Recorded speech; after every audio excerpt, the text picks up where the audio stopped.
आगे सर हम लोग आज मैं बात ही करने राज वाले हैं। हूँ। लुई 14वां 16वां होगा सर। मैं भी राज हूँ। मैं ही राजू, लुई स्टेटमेंट कैसे 16वां करके याद नहीं आ लुई रहा पूरा 14 के क्वेश्चन। खत्म है, लुई 14 महराज। लुई 14 मैं ही राज हूँ मेरा कानो। हाँ, ऐसे ही करके कुछ है। ऐसे करके है, क्वेश्चन याद नहीं आ रहा सर। लुई 14 का है ना? 14 का है। ठीक है ठीक। मैं ही राज 16 16 ना 14 होगा। का होना चाहिए ये। 14 का लुई 14वां का ये का नाम था। मैं ठीक ही है सर, राजू ठीक। हूँ मेरा शासन ही कुछ करके था। क्वेश्चन नहीं है। चलिए आइए स्टार्ट करते हैं। पहला स्टार्ट करते हैं कहां से, तो भारत के प्रमुख पदाधिकारी का नियुक्ति जो है कि आपको करते हैं, यहां से जो है कि आपको शुरुआत तक कर देते हैं इसका, ठीक ना। प्रमुख पदाधिकारियों का नियुक्ति देखिएगा। पहला पदाधिकारी जो आपको दिखाई देगा ये कैबिनेट सचिव दिखाई देगा।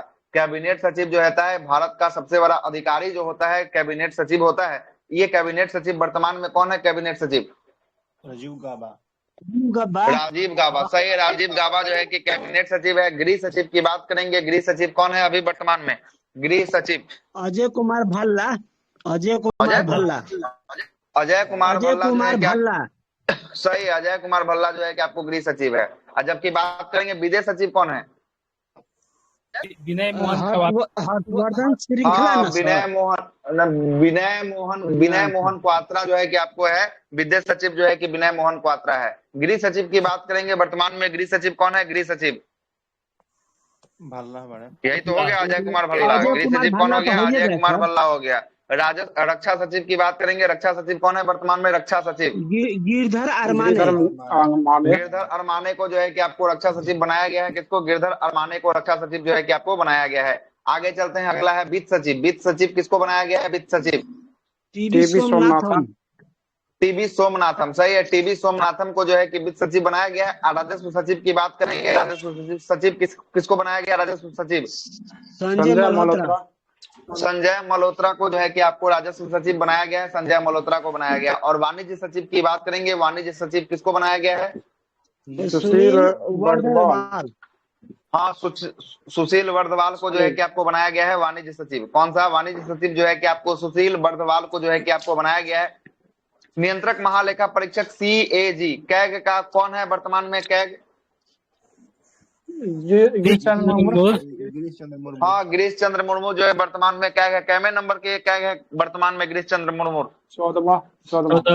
14वें नंबर के जो है कि आपको ये देखने को मिलेंगे वर्तमान में। अब दूसरा है आपका भारत के लेखा महानियंत्रक मतलब कि सीजीए। सीजीए कौन है? सीजीए एस एस दुबे को बनाया गया। सही है, एस एस दुबे को बनाया गया। और एस एस दुबे कैमे क्रम के है? इसके दुगुना कर दीजिएगा, 28वें क्रम के जो है कि आपको एस एस दुबे हैं। सही है, एस एस दुबे 28वें क्रम के हैं।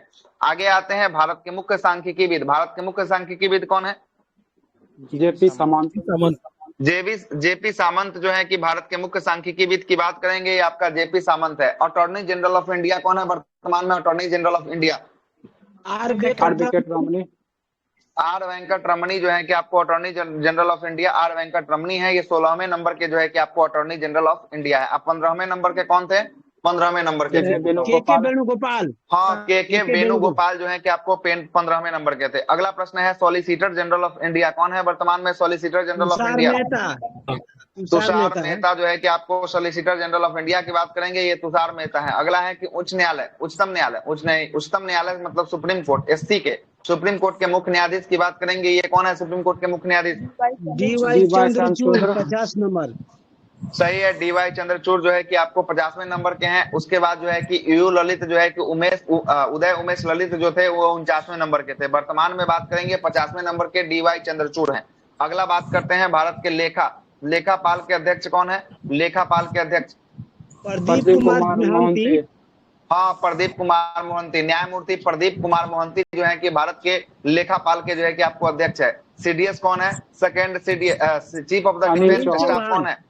हाँ, अनिल चौहान है। सही है, अनिल चौहान है। ये जो है कि आपको दूसरे नंबर के हैं। कैमे नंबर के? दूसरे नंबर के। पहले नंबर के कौन थे सीडीएस? बिपिन रावत। बिपिन रावत। सही है, बिपिन रावत जो है कि पहले नंबर के थे, इनका निधन हो गया। दूसरे नंबर के जो है कि अनिल चौहान जो है कि आपको बने हैं। अगला नौसेना के अध्यक्ष कौन है? नौसेना के अध्यक्ष एडमिरल आर हरि कुमार। हरि कुमार सही है। आर हरि कुमार मतलब कि नेवी के हेड की बात करेंगे, नेवी के हेड कौन है तो आर हरि कुमार है, 25वें नंबर के हैं। वायुसेना मतलब एयरफोर्स, एयरफोर्स के हेड कौन है एयरफोर्स के? विवेक राय विवेक राम चौधरी। चौधरी। बी आर चौधरी, विवेक राम चौधरी जो है कि आपको वायुसेना के अध्यक्ष है, ये 27वें क्रम के जो है कि आपको अध्यक्ष हैं। और थल सेना मतलब कि आर्मी, ARMY, आर्मी के हेड कौन है आर्मी के? मनोज पांडे। हाँ, आर्मी का जो है कि आपको हेड है मनोज पांडे है, ये 29वें नंबर के है। तो देखिएगा नौसेना पहले जो है कि पानी वाला का नेवी का 25, वायुसेना का 29, थल सेना वायुसेना का 27 और थल सेना का 29, ठीक ना। 25, 27 और 29 जो है कि आपको क्रम जो है कि ये भी आप याद रखिएगा। अगले प्रश्न पे आते हैं, भारत का मुख्य चुनाव आयुक्त कौन है? मुख्य चुनाव आयुक्त राजीव कुमार। राजीव कुमार सही है। राजीव कुमार जो है कि भारत के मुख्य चुनाव आयुक्त कौन है? राजीव कुमार है, ये 25वें नंबर के जो है कि आपको चुनाव आयुक्त हैं, ठीक ना। और अन्य सदस्य की बात करेंगे चुनाव आयोग में तो अरुण गोयल है और अनूप चंद्र पांडे हैं। अरुण गोयल और अनूप चंद्र पांडे जो है कि आपको अन्य सदस्य हैं, मतलब 3 सदस्य होता है जिसमें से एगो आपके हेड हो गए, 2 गो अन्य हो गए, अन्य में अरुण कुमार और अनूप चंद्र पांडे हो गए। अगला है कि भारत के मुख्य सूचना आयुक्त कौन है? सूचना आयुक्त यशवर्धन कुमार सिन्हा। यशवर्धन कुमार सही है। यशवर्धन कुमार सिन्हा जो है कि आपको भारत के मुख्य सूचना आयुक्त जो है कि आपको यशवर्धन कुमार सिन्हा है। अगले प्रश्न पे आते हैं। अगला प्रश्न है राष्ट्रीय मानवाधिकार आयोग के अध्यक्ष कौन है? मानवाधिकार आयोग के अध्यक्ष अरुण कुमार मिश्रा। सही है। अरुण कुमार मिश्रा जो है कि राष्ट्रीय मानवाधिकार आयोग के अध्यक्ष की बात करेंगे, ये अरुण कुमार मिश्रा है, ये 8वें नंबर के राष्ट्रीय मानवाधिकार आयोग के अध्यक्ष जो है कि आपको है। अगला है राष्ट्रीय चिकित्सा आयोग के अध्यक्ष कौन है? चिकित्सा आयोग सुरेश चंद्र शर्मा। सुरेश चंद्र शर्मा सही है। सुरेश चंद्र शर्मा को जो है कि आपको पहली बार अध्यक्ष बनाया गया है, पहले अध्यक्ष है राष्ट्रीय चिकित्सा आयोग के। राष्ट्रीय महिला आयोग के अध्यक्ष कौन है वर्तमान में राष्ट्रीय महिला आयोग के? रेखा शर्मा। रेखा शर्मा को बनाया गया। किसको बनाया गया है? रेखा शर्मा को राष्ट्रीय महिला आयोग के अध्यक्ष जो है कि आपको बनाया गया है, रेखा शर्मा को बनाया गया है। आगे आते हैं, DRDO के हेड कौन है वर्तमान में? DRDO के शबीर बी कामत सही है। शबीर बी कामत जो है कि आपको DRDO के हेड हैं। और DRDO की स्थापना कब हुआ था? DRDO का स्थापना 1958 जनवरी 1958। 1958 में जो है कि आपका DRDO का स्थापना हुआ था। HQ हेडक्वार्टर कहाँ है इसका? हेडक्वार्टर नई दिल्ली। हाँ, दिल्ली में जो है कि आपका हेडक्वार्टर है, सही है। हेडक्वार्टर नई दिल्ली में। अगला है ICMR के महानिदेशक कौन है? ICMR के महानिदेशक राजीव बहल को बनाया गया, सही है। राजीव बहल को ICMR के महानिदेशक के रूप में जो है कि आपको शपथ लिया है कौन? राजीव बहल लिए हैं। भारत के मुख्य वैज्ञानिक सलाहकार कौन है? वैज्ञानिक सलाहकार अजय कुमार सूद।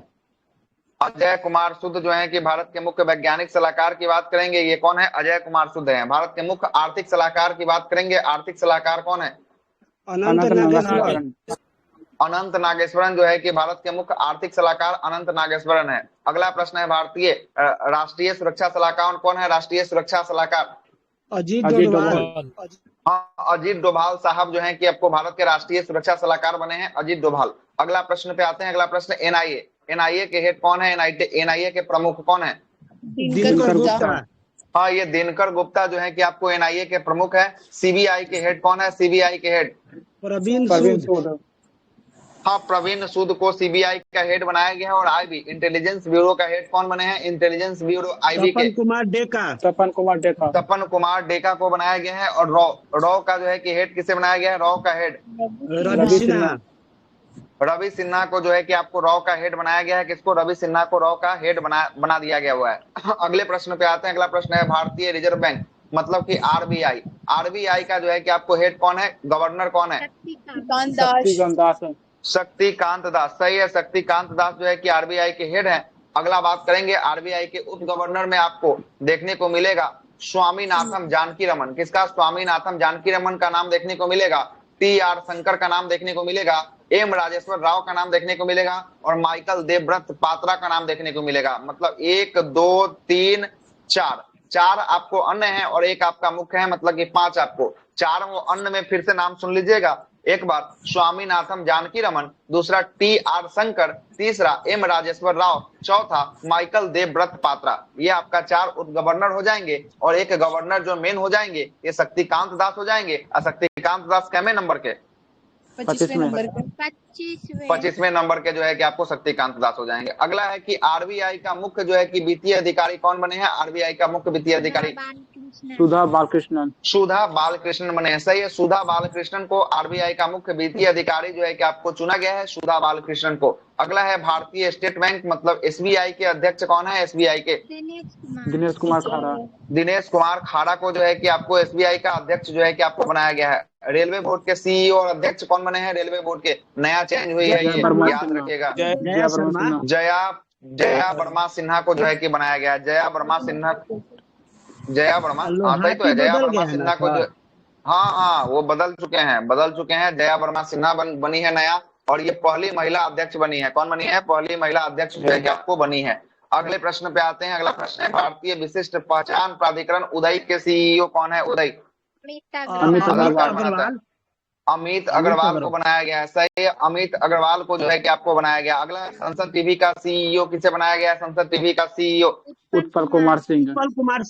उत्पल कुमार सिंह को संसद टीवी का सीईओ के रूप में नियुक्त किया गया है। अगला है नीति आयोग के सीईओ के रूप में किसे नियुक्त किया गया है? नीति आयोग के BR सुब्रमण्यम। हाँ, बीबीआर सुब्रमण्यम। सही है, बीबीआर सुब्रमण्यम को जो है कि नीति आयोग के सीईओ के रूप में नियुक्त किया गया है। अगला है कि नीति आयोग के उपाध्यक्ष कौन है? नीति आयोग, हाँ अच्छा ठीक है, सुमन देरी दे दिया, यही पूछते सर प्रश्न। ठीक है, चलिए सुमन ना, कुमार ये उपाध्यक्ष है। अध्यक्ष की बात करेंगे, अध्यक्ष नरेंद्र मोदी हैं। उपाध्यक्ष कौन है? उपाध्यक्ष सुमन बेरी है। और सीईओ कौन है? बीबीआर सुब्रमण्यम हो गया। तीनों चीज आपको करवा दी है यहाँ पे, ठीक ना।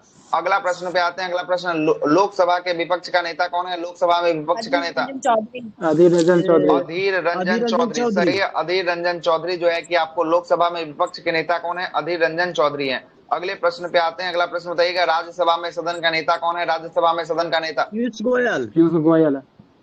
चलिए ठीक है, पीयूष गोयल जो है कि आपको राज्यसभा में सदन का नेता की बात करेंगे, पीयूष गोयल है। अगला है लोक लेखा समिति के अध्यक्ष कौन है? लोक लेखा समिति के अध्यक्ष अधीर रंजन चौधरी। हाँ, अधीर रंजन चौधरी है। सही है, लोक लेखा समिति के अध्यक्ष की बात करेंगे, अधीर रंजन चौधरी है। लोक लेखा समिति के अध्यक्ष जो होता है विपक्ष का नेता होता है। कौन होता है? विपक्ष का नेता होता है। अगला प्रश्न है, प्राक्कलन समिति के हेड कौन है? प्राक्कलन समिति के अध्यक्ष गिरीश बापट। हाँ सही है, गिरीश बापट को प्राक्कलन समिति का अध्यक्ष जो है कि आपको गिरीश बापट को बनाया गया है। सही है। अगला प्रश्न है, लोक उपक्रम संबंधित समिति के अध्यक्ष किसे बनाया गया है? लोक उपक्रम समिति संबंधित अध्यक्ष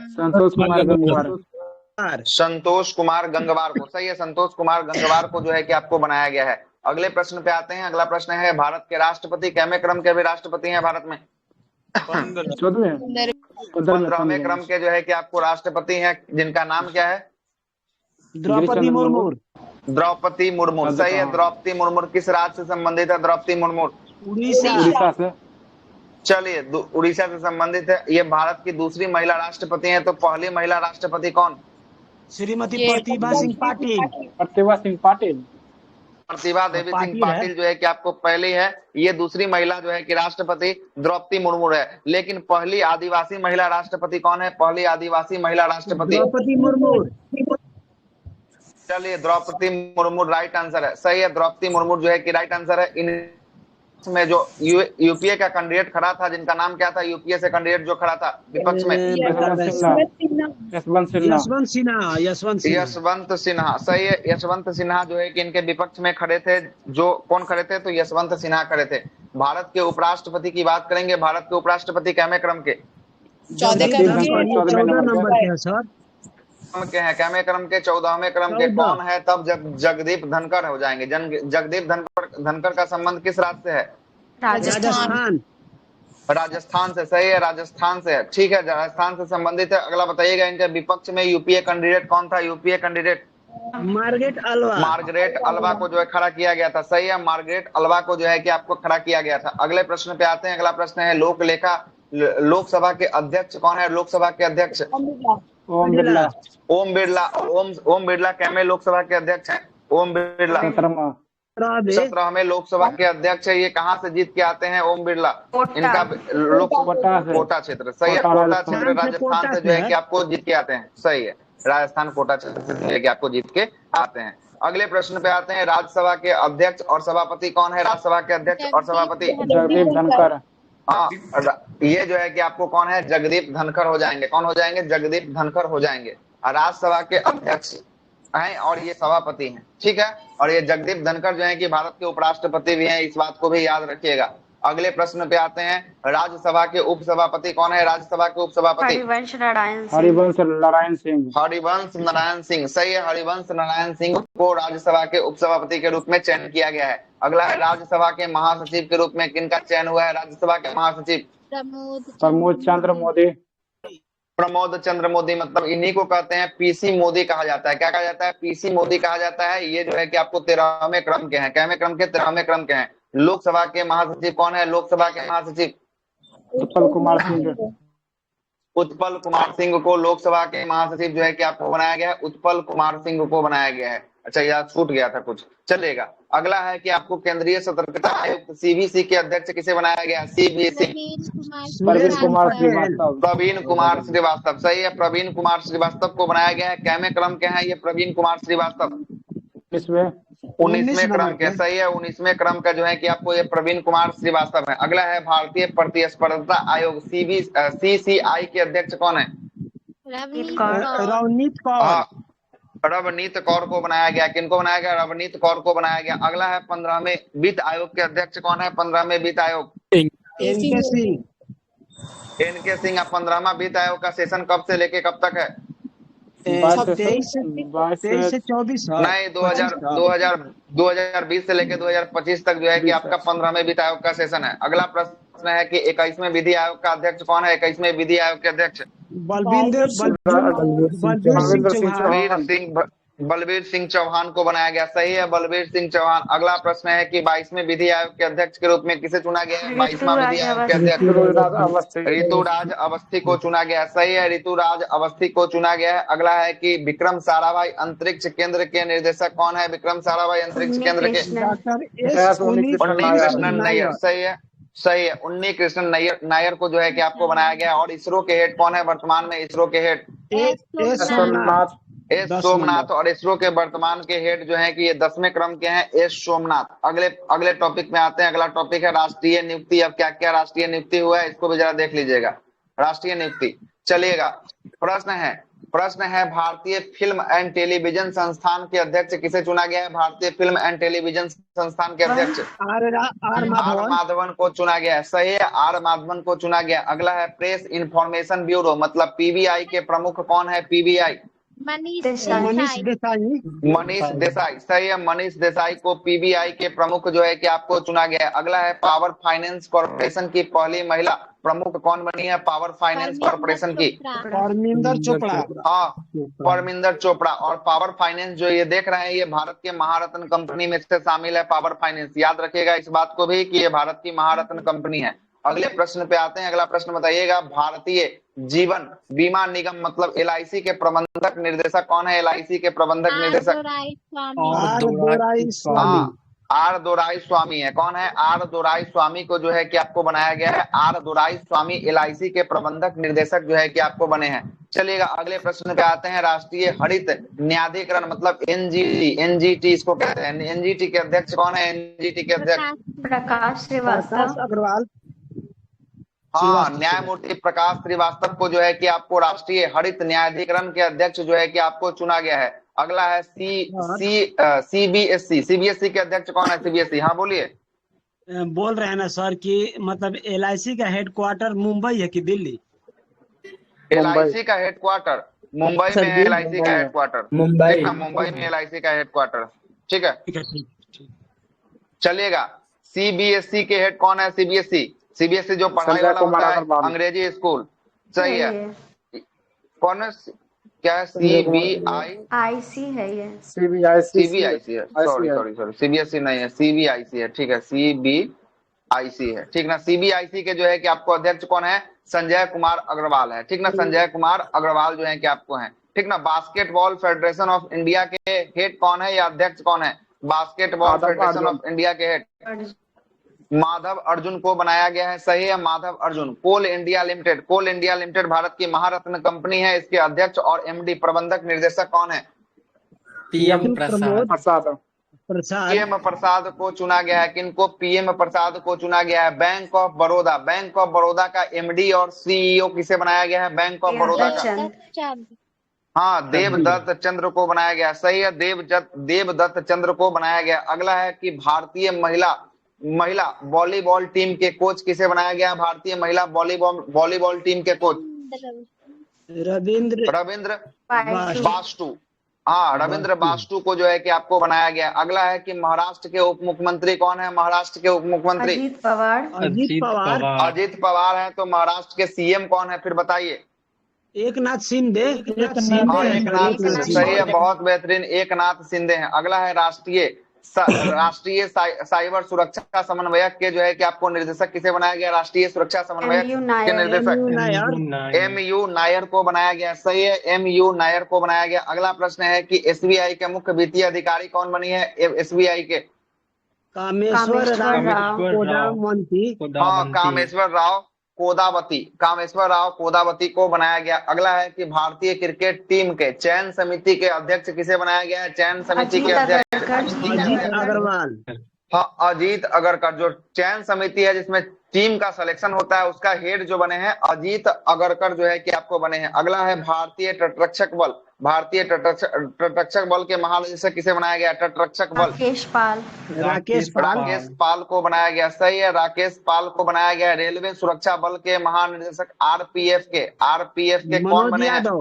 मनोज यादव को बनाया गया, सही है, मनोज यादव को बनाया गया है। टाटा स्टील के सीईओ प्रबंधक निर्देशक मतलब एमडी कौन बने हैं? एमडी टीवी नरेंद्र को बनाया गया, सही है, टीवी नरेंद्र को बनाया गया। अगला है भारतीय कृषि अनुसंधान परिषद के सलाहकार समिति के अध्यक्ष कौन बने हैं? भारतीय कृषि अनुसंधान परिषद सलाहकार समिति के नीरज प्रभाकर को चुना गया, सही है, नीरज प्रभाकर। अगला है कि गिफ्ट सिटी जो है कि आपको कहाँ बन रहा है? गिफ्ट सिटी गुजरात में बन रहा है, ठीक ना। गिफ्ट सिटी कहाँ बन रहा है? गुजरात, हाँ, गांधीनगर गुजरात में गिफ्ट सिटी लिमिटेड के अध्यक्ष किसे बनाया गया है? हसमुख आधिया को बनाया गया, सही है, हसमुख आधिया को जो है कि आपको बनाया गया है। लेकिन सेल भी आपका महारत्न कंपनी है, सेल के अध्यक्ष और एमडी प्रबंधक निर्देशक किसे बनाया गया है? अमरेंदु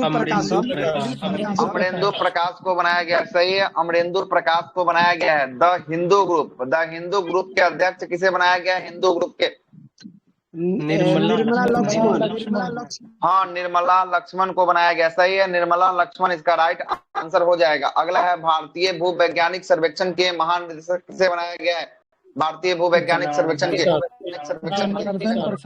जनार्दन प्रसाद को बनाया गया है। किसको? जनार्दन प्रसाद को जो है कि आपको बनाया गया है ना, किसका? तो भारतीय भूवैज्ञानिक सर्वेक्षण के महानिदेशक बनाया गया है। अगला है परमाणु ऊर्जा आयोग के अध्यक्ष किसे बनाया गया है? परमाणु ऊर्जा आयोग के अध्यक्ष अजीत कुमार मोहंती को, सही है, अजीत कुमार मोहंती को जो है कि आपको बनाया गया है परमाणु ऊर्जा आयोग के अध्यक्ष। और भाभा एटॉमिक रिसर्च सेंटर के निर्देशक भी आपको अजीत कुमार मोहंती को ही आपको बनाया गया है। भारतीय वायुसेना के उप प्रमुख कौन बने हैं? उप प्रमुख आशुतोष दीक्षित को बनाया गया, सही है, आशुतोष दीक्षित को बनाया गया। अगला प्रश्न है नौसेना के उप प्रमुख कौन बने हैं? नौसेना के उप प्रमुख संजय जसप्रीत सिंह को बनाया गया है, सही है, संजय जसजीत सिंह को बनाया गया है, सही है। अगला है यूपीएससी के हेड कौन बने? यूपीएससी के हेड मनोज सोनी को जो है कि यूपीएससी का अध्यक्ष जो है कि आपको बनाया गया है, मनोज सोनी को बनाया गया है। अगला है कि भारतीय उद्योग परिसंघ सीआईआई के अध्यक्ष कौन बने हैं? सीआईआई के अध्यक्ष आर दिनेश को जो है कि आपको बनाया गया है, सीआईआई के अध्यक्ष आर दिनेश को बनाया गया। अगला है कि फिक्की महिला संगठन की 40वीं अध्यक्ष कौन बनी है? फिक्की महिला की सुधा शिव कुमार। हाँ, सुधा शिव कुमार को बनाया गया है, कहिए किसको? सुधा शिव कुमार को बनाया गया। अगला है फिक्की के अध्यक्ष कौन बने हैं? फिक्की के शुभ्रकांत पांडा को जो है कि आपको फिक्की का अध्यक्ष जो है कि आपको बनाया गया है, सही है। अगला प्रश्न बताइएगा। अगला प्रश्न है एक फिक्की के महानिदेशक है संदीप सोमानी, एक फिक्की के महानिदेशक भी लिख लीजिएगा, संदीप सोमानी है, ठीक ना, संदीप सोमानी फिक्की के महानिदेशक है। और ये महिला वाला संगठन है, ये जो है कि आपका ओवरऑल वाला है, ये अध्यक्ष शुभ्रकांत पांडा है। नासकॉम के अध्यक्ष की बात करेंगे, नासकॉम का अध्यक्ष कौन है? नासकॉम का अनंत महेश्वरी, सही है, अनंत महेश्वरी को नासकॉम के अध्यक्ष बनाया गया। एलआईसी के चेयरमैन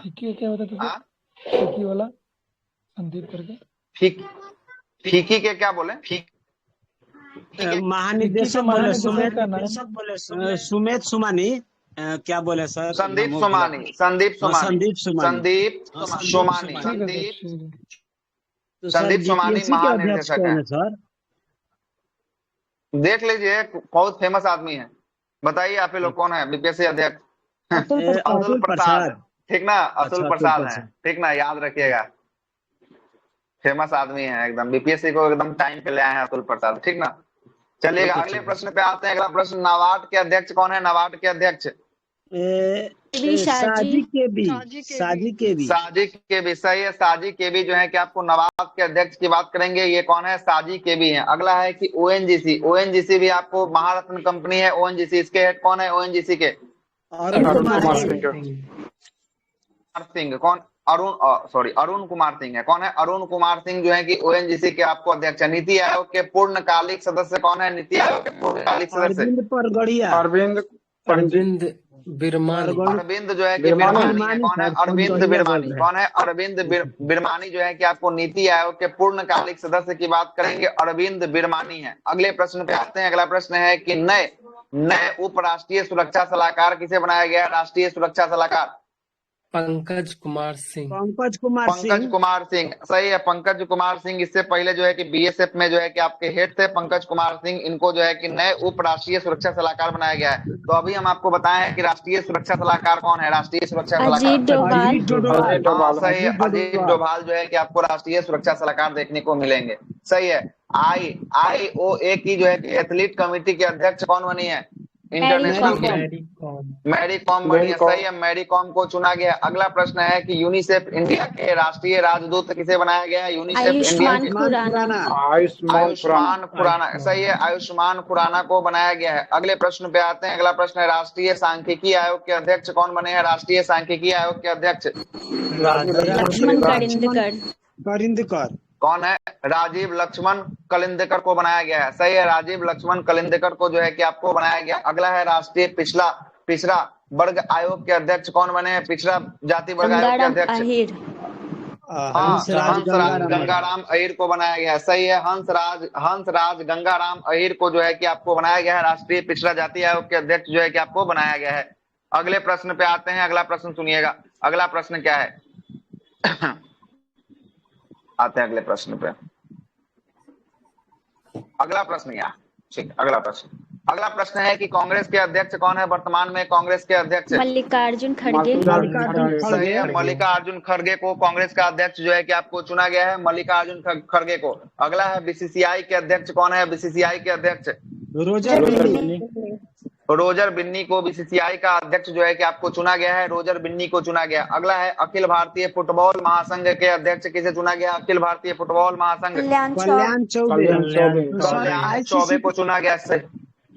आईसीसी के अध्यक्ष कौन सर? आईसीसी के आईसीसी का ग्रेग ग्रेग वर्कले को आईसीसी के अध्यक्ष है। कौन है? आईसीसी के अध्यक्ष ग्रेग वर्कले हैं, ठीक ना। और आईसीसी का मुख्यालय दुबई में, कहाँ पे? दुबई में, ठीक ना। चलिएगा अगले प्रश्न पे आते हैं। अगला प्रश्न हुआ था सर 1909 में, 1909 में आईसीसी का स्थापना 1909 में जो है। अच्छा हाँ, 1909 में, हमको 2009, सही है। 1909 सही है, ठीक ना, हमको 2009। चलिए ठीक है। हॉकी इंडिया के महानिदेशक कौन है? हॉकी इंडिया दिलीप टर्की को जो है कि आपको हॉकी इंडिया के महानिदेशक दिलीप टर्की को बनाया गया है। Table tennis federation of India के अध्यक्ष किसे बनाया गया? Table tennis federation of India के अध्यक्ष मेघना अहलावत को बनाया गया। किसको? मेघना अहलावत को जो है कि आपको बनाया गया। अगला है, फीडे के उपाध्यक्ष कौन है? फीडे के उपाध्यक्ष विश्वनाथ आनंद। फीडे के उपाध्यक्ष जो है कि आपको शतरंज का सबसे बड़ा संगठन होता है फीडे, इसी के उपाध्यक्ष जो है कि आपको विश्वनाथ जो है कि आनंद को बनाया गया है, जो चेस के खिलाड़ी हैं। अगले प्रश्न पे आते हैं। G20 के मुख्य समन्वयक किसे बनाया गया? मुख्य समन्वयक हर्षवर्धन श्रृंगला, हर्षवर्धन श्रृंखला को जो है कि आपको बनाया गया है। जबकि G20 का शेरपा किसे बनाया गया? शेरपा अमिताभ कांत को बनाया गया। मतलब कि सारा जो G20 का जो भी समिट हुआ है उसका सारा देख रेख जो है कि इन्हीं की अध्यक्षता में जो है कि आपको किया गया है। किनके अध्यक्षता में? अमिताभ कांत की अध्यक्षता में, ये शेरपा है, ठीक ना। अगले प्रश्न पे आते हैं। अगला प्रश्न है कि एयर इंडिया के अध्यक्ष किसे बनाया गया? एयर इंडिया के अध्यक्ष एन चंद्रशेखर को जो है कि आपको बनाया गया, किनको? एन चंद्रशेखर को जो है कि आपको बनाया जा चुका है। सही है। अगले प्रश्न पे टाटा सन्स के जो है कि पुनः अध्यक्ष के रूप में इनको नियुक्त किया गया है। किसका? टाटा सन्स का जो है कि आपको पुनः अध्यक्ष के रूप में जो है कि आपको इनको नियुक्त किया गया है। ठीक है, अगले प्रश्न पे आते हैं। अगला प्रश्न सुनिएगा। अगला प्रश्न है कि आपका पेटीएम पेमेंट बैंक के एमडी और सीईओ कौन बने हैं? पेटीएम पेमेंट बैंक के एमडी और सीईओ सुरेंद्र चावला। सुरेंद्र चावला को बनाया गया। किनको बनाया गया? सुरेंद्र चावला को पेटीएम पेमेंट बैंक के जो है कि एमडी और सीईओ सुरेंद्र चावला को बनाया गया है। अगले प्रश्न पे एसएसबी के महानिदेशक किसे बनाया गया? एसएसबी के महानिदेशक रश्मि शुक्ला को बनाया गया। सही है, रश्मि शुक्ला इसका राइट आंसर हो जाएगा। अगला है बीएसएफ। हाँ, रश्मि शुक्ला महिला है। ठीक है ना? सर, ठीक। पहली महिला हो जाए। अगला है कि बीएसएफ की जो है कि महानिदेशक किसे बनाया गया? BSF border Nitin security force Agrawal. Nitin Agrawal. सही है, नितिन अग्रवाल को बीएसएफ के आपको हेड बनाया गया है। अगले प्रश्न पे नाही national highway authority of India के आपको अध्यक्ष किसे बनाया गया है? नाही के संतोष कुमार यादव। सही है, संतोष कुमार यादव को जो है कि आपको चुना गया है। किनको? संतोष कुमार यादव को चुना गया। अगला है कि गति शक्ति विश्वविद्यालय के कुलाधिपति किसे बनाया गया है? कुलाधिपति वैष्णव। हाँ, अश्वनी वैष्णव को चुना गया है। सही है, अश्वनी वैष्णव को जो है कि आपको चुना गया। अगला है बिहार के स्टेट आइकॉन के रूप में किसे चुना गया है? गति शक्ति विश्वविद्यालय कहाँ है? अभी नया इसको जो है कि आपको खोला ही गया है, गति शक्ति विश्वविद्यालय, है ना? जगह गति शक्ति विश्वविद्यालय ये जो है कि गति शक्ति विश्वविद्यालय जो है कि रेलवे का है, बड़ोदरा में है ना? बड़ोदरा में है ना? बड़ोदरा में। अगला है कि बताइएगा, अगला है कि भारतीय ओलंपिक संघ की पहली महिला अध्यक्ष कौन बनी है? भारतीय ओलंपिक महिला की आपको पीटी उषा को बनाया गया। सही है, पीटी उषा को बनाया गया। अंतर्राष्ट्रीय नियुक्ति को देखते हैं कि अंतर्राष्ट्रीय किसका नियुक्ति जो है कि आपको किया गया है। सही है, अब देखिए अंतर्राष्ट्रीय नियुक्ति को हम लोग देखते हैं। आइए आराम से कराइएगा सर अंतर्राष्ट्रीय। अगले प्रश्न पे आते हैं। पहला प्रश्न जो है कि आपका पहला प्रश्न है कि एशिया ओलंपिक परिषद के अध्यक्ष कौन बनी है? एशिया ओलंपिक परिषद के शेख तलाल फौद अल अहमद अल सबा।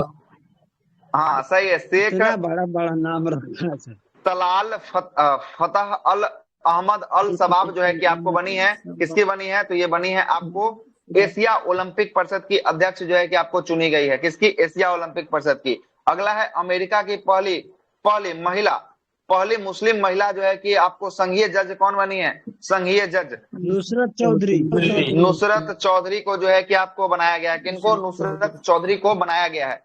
अगला प्रश्न बताइएगा, संयुक्त राष्ट्र के महासभा के 78वें सत्र के अध्यक्ष के रूप में किसे चुना गया? 78वें सत्र के अध्यक्ष के रूप में डेनिस फ्रांसिस को चुना गया। सही है, डेनिस फ्रांसिस को चुना गया। 77वें सत्र के अध्यक्ष कौन थे? 77वें सत्र के अध्यक्ष साबा कैरोसी। हाँ, साबा करोसी है। सही है, साबा करोसी जो है कि हंगरी के जो है कि आपको राजनयिक थी, वो साबा करोसी। अगला प्रश्न है कि ऑस्ट्रेलिया के केंद्रीय बैंक की पहली गवर्नर कौन बनी है? पहली गवर्नर मिशेल बुलॉक। हाँ, मिशेल बुलाक को बनाया गया है। किनको? मिशेल बुलाक को जो है कि आपको बनाया गया है। अगला है विश्व मौसम विज्ञान संगठन के अध्यक्ष कौन बनी है? विश्व मौसम विज्ञान संगठन के अध्यक्ष अब्दुल्ला अल मंडोस। हाँ, अब्दुल्ला अल मंडोस को जो है कि आपको बनाया गया। किसको? अब्दुल्ला अल मंडोस को विश्व मौसम विज्ञान संगठन के अध्यक्ष के रूप में चयन किया गया है। ब्रिक्स बैंक के अध्यक्ष के रूप में किनका चयन हुआ है? ब्रिक्स बैंक डेल्मा रूसेल को चयन किया गया। सही है, डेल्मा रूसेल। अगला है ट्विटर की सीईओ कौन बनी है? ट्विटर के सीईओ लिंडा याकारिनो को जो है कि आपको बनाया गया है ट्विटर का सीईओ। सही है, नील मोहन। वो जो है कि नील मोहन ट्विटर का सीईओ नील मोहन को हटा दिया है। नील मोहन को हटा दिया है ना? नील मोहन भारत के लिए। नील मोहन इसीलिए ना बोला कि भारत का है। प्राइवेट जॉब का जो है कि इसमें जो है कि बहुत सारा मीम्स भी आया था कि प्राइवेट जॉब का कोई वैल्यू नहीं है, कि कब है कब चला जाएगा, इससे अच्छा है ग्रुप डी का जॉब है। यही आपको बहुत सारा मीम्स जो है कि आपको वायरल हुआ था नेट पे, ठीक ना? याद कीजिए। चलिए अगले प्रश्न पे आते हैं। अगला प्रश्न बताइएगा। अगला प्रश्न जो है कि न्यूयॉर्क की पहली अश्वेत मुख्य न्यायाधीश कौन है? अश्वेत मुख्य न्यायाधीश रॉबन विल्सन। रॉबर्ट विल्सन को बनाया गया। इनको रॉबर्ट विल्सन को जो है कि आपको बनाया गया। Pope 28, pope conference of party, pope का फुल फॉर्म होता है कॉन्फ्रेंस ऑफ पार्टी। कौन बने पोप 28 के अध्यक्ष? सुल्तान अहमद। सुल्तान अहमद अल जावेर को बनाया गया। सही है, सुल्तान अहमद अल जावेर को जो है कि यूएई में ही आपको होगा बनाया ना? गया। हाँ, कोप 28 यूएई में होगा, ठीक ना, 28 यूएई में होगा, ठीक ना। सभी लोगों से अनुरोध है कि एक बार हमारा एक यूट्यूब चैनल है संकल्प एकेडमी ऑफिशियल के नाम पे, लिंक जो है कि आपको ग्रुप में डाल दिया गया है। सभी लोग एक बार उस चैनल को सब्सक्राइब कर दीजिएगा। बहुत सारा मटेरियल करंट अफेयर संबंधित, बिहार स्पेशल संबंधित, बिहार करंट से संबंधित और आपका बहुत सारा जीके जी से संबंधित उसमें मटेरियल जो है कि आपको डाला जा चुका है। आप लोग वहां भी देख सकते हैं मटेरियल को। बहुत सारा चीज पे जो है कि आपको बात किया गया है ना। हमारी क्लास की बात करेंगे। हमारी क्लास जो है कि आपको 4 चल रही है अभी वर्तमान में। एक सुबह 8 बजे जो अभी आप करंट अफेयर के साथ हमारे साथ जुड़े हैं, ये 8 बजे से लेकर 10 बजे तक आपको चलने वाली है। दूसरा क्लास जो होगा वो दोपहर के जो है कि आपको 2 बजे से होगा, जो लुसेंट स्पेशल क्लास होगी। उसमें मुख्य रूप से जो है कि आपको लुसेंट पे फोकस किया जाता है। पूरा फोकस जो होता रहता है उस पे लुसेंट पे रहता है। अगली क्लास जो होगी 4:30 बजे से होगी, 2 बजे के बाद, वो उस पे आपको इंडियन ज्योग्राफी का फाउंडेशन बैच चल रहा है। मैप के माध्यम से सब कुछ बताया जा रहा है। उसमें नदी तंत्र चल रहा है।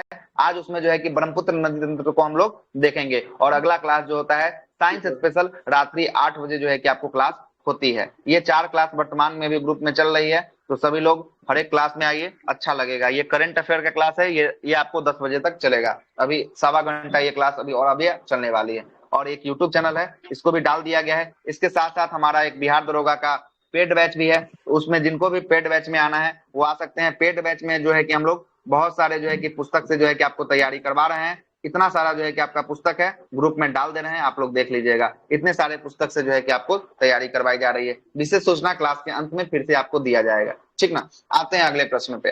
अगला प्रश्न है कि अंतर्राष्ट्रीय हॉकी महासंघ के अध्यक्ष कौन है? अंतर्राष्ट्रीय हॉकी महासंघ के तैयब इकाराम। तैयब इकाराम को जो है कि आपको बनाया गया। सही है, तैयब इकाराम को जो है कि आपका हॉकी इंडिया का जो है कि आपको हॉकी इंडिया ने अंतर्राष्ट्रीय हॉकी महासंघ के अध्यक्ष, हाँ, अंतर्राष्ट्रीय हॉकी महासंघ के जो है कि आपको अध्यक्ष जो है कि आपको तैयब इकाराम को बनाया गया। अगला है पाकिस्तान के नया सेना प्रमुख किसे बनाया गया है? सेना प्रमुख असीम मुनीर। असीम मुनीर को जो है कि आपको नियुक्त किया गया है। किनको? असीम मुनीर को नियुक्त किया गया। अगला है स्विट्जरलैंड के फ्रेंडशिप ब्रांड एम्बेसडर किसे बनाया गया? Friendship brand ambassador Neeraj Chopra. सही है, नीरज चोपड़ा को बनाया गया है। किस खेल से संबंधित है नीरज चोपड़ा?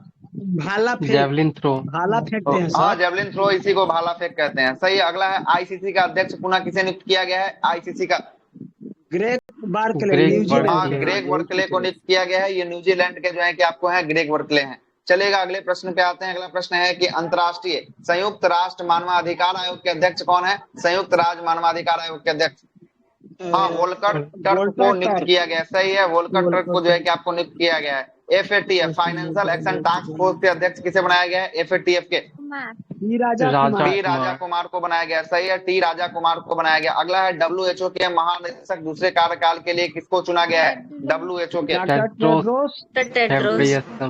हाँ, डॉक्टर टेड्रोस को आपको चुना गया है। सही है, डॉक्टर टेड्रोस को जो है कि आपको चुना गया है। अगला है अंतर्राष्ट्रीय श्रम संगठन के महानिदेशक किसे बनाया गया? अंतर्राष्ट्रीय श्रम संगठन गिलबर्ट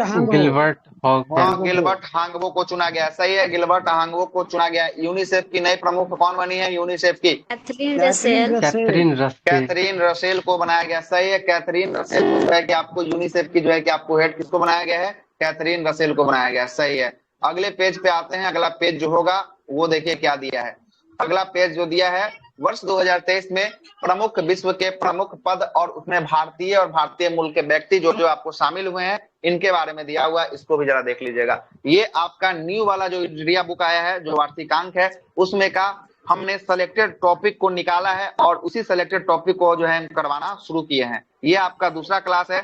कल का क्लास जिनका अभी छूट गया था, पेज नंबर 1 से लेके पेज नंबर 27 तक में जो जो इम्पोर्टेंट डाटा है सबको हमने करवाया है और उसका वीडियो जो है कि हमारे यूट्यूब चैनल पे अपलोड है। तो कल वाला अगर देखना होगा तो आप देख सकते हैं। सेलेक्टेड टॉपिक को इसमें से चुना गया है। आज इसका दूसरा पार्ट हो रहा है, ठीक ना, दूसरा हो रहा है। आइए देखते हैं वर्ष 2023 के प्रमुख विश्व के जो है कि पद पर भारतीय और भारतीय मूल के व्यक्ति कौन है। 1 मिनट।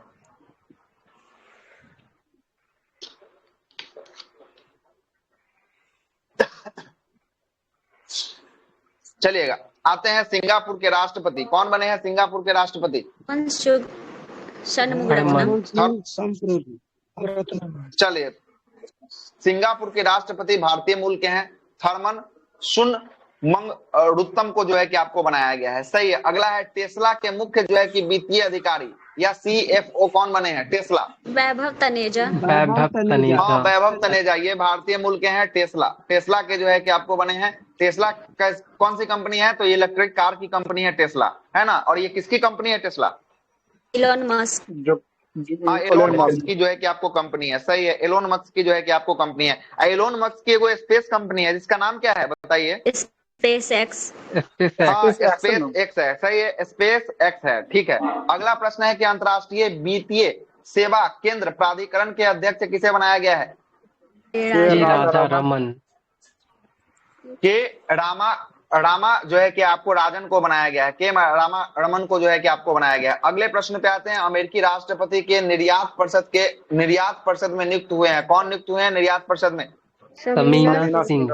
शमीना सिंह को जो है कि आपको नियुक्त किया गया है। किनको? शमीना सिंह को जो है कि आपको नियुक्त किया गया है। अगले प्रश्न पे आते हैं। अगला प्रश्न जो है कि आपका क्या है? संयुक्त राष्ट्र बाह्य अंतरिक्ष कार्यक्रम के निर्देशक किसे बनाया गया है?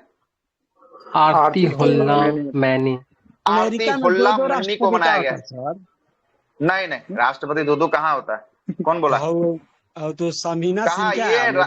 और शमीना अमेरिकी राष्ट्रपति के निर्यात परिषद में जो है कि आपको निर्यात परिषद में नियुक्त हुई है। ये थोड़ी राष्ट्रपति है, मतलब देखभाल। ठीक है सर, ठीक। निर्यात परिषद में जो है कि आपको नियुक्त किया गया है, ये बात बोल रहा है। तो दुद्दू को आपको राष्ट्रपति क्या करने के लिए आएगा? अमेरिका में बवाले हो जाएगा। अगले प्रश्न पे आते हैं। अगला प्रश्न है कि ब्रिक्स में chamber of commerce and industries women's verticals के अध्यक्ष किसे चुना गया है? रूबी सिन्हा।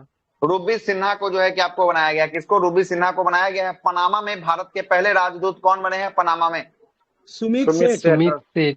सुमित सेठ को जो है कि आपको बनाया गया। किसको? सुमित सेठ को बनाया गया। अगला है कि अमेरिकी वित्त एजेंसी के उप प्रमुख कार्यकारी अधिकारी किसे बनाया गया है? अमेरिकी वित्त एजेंसी के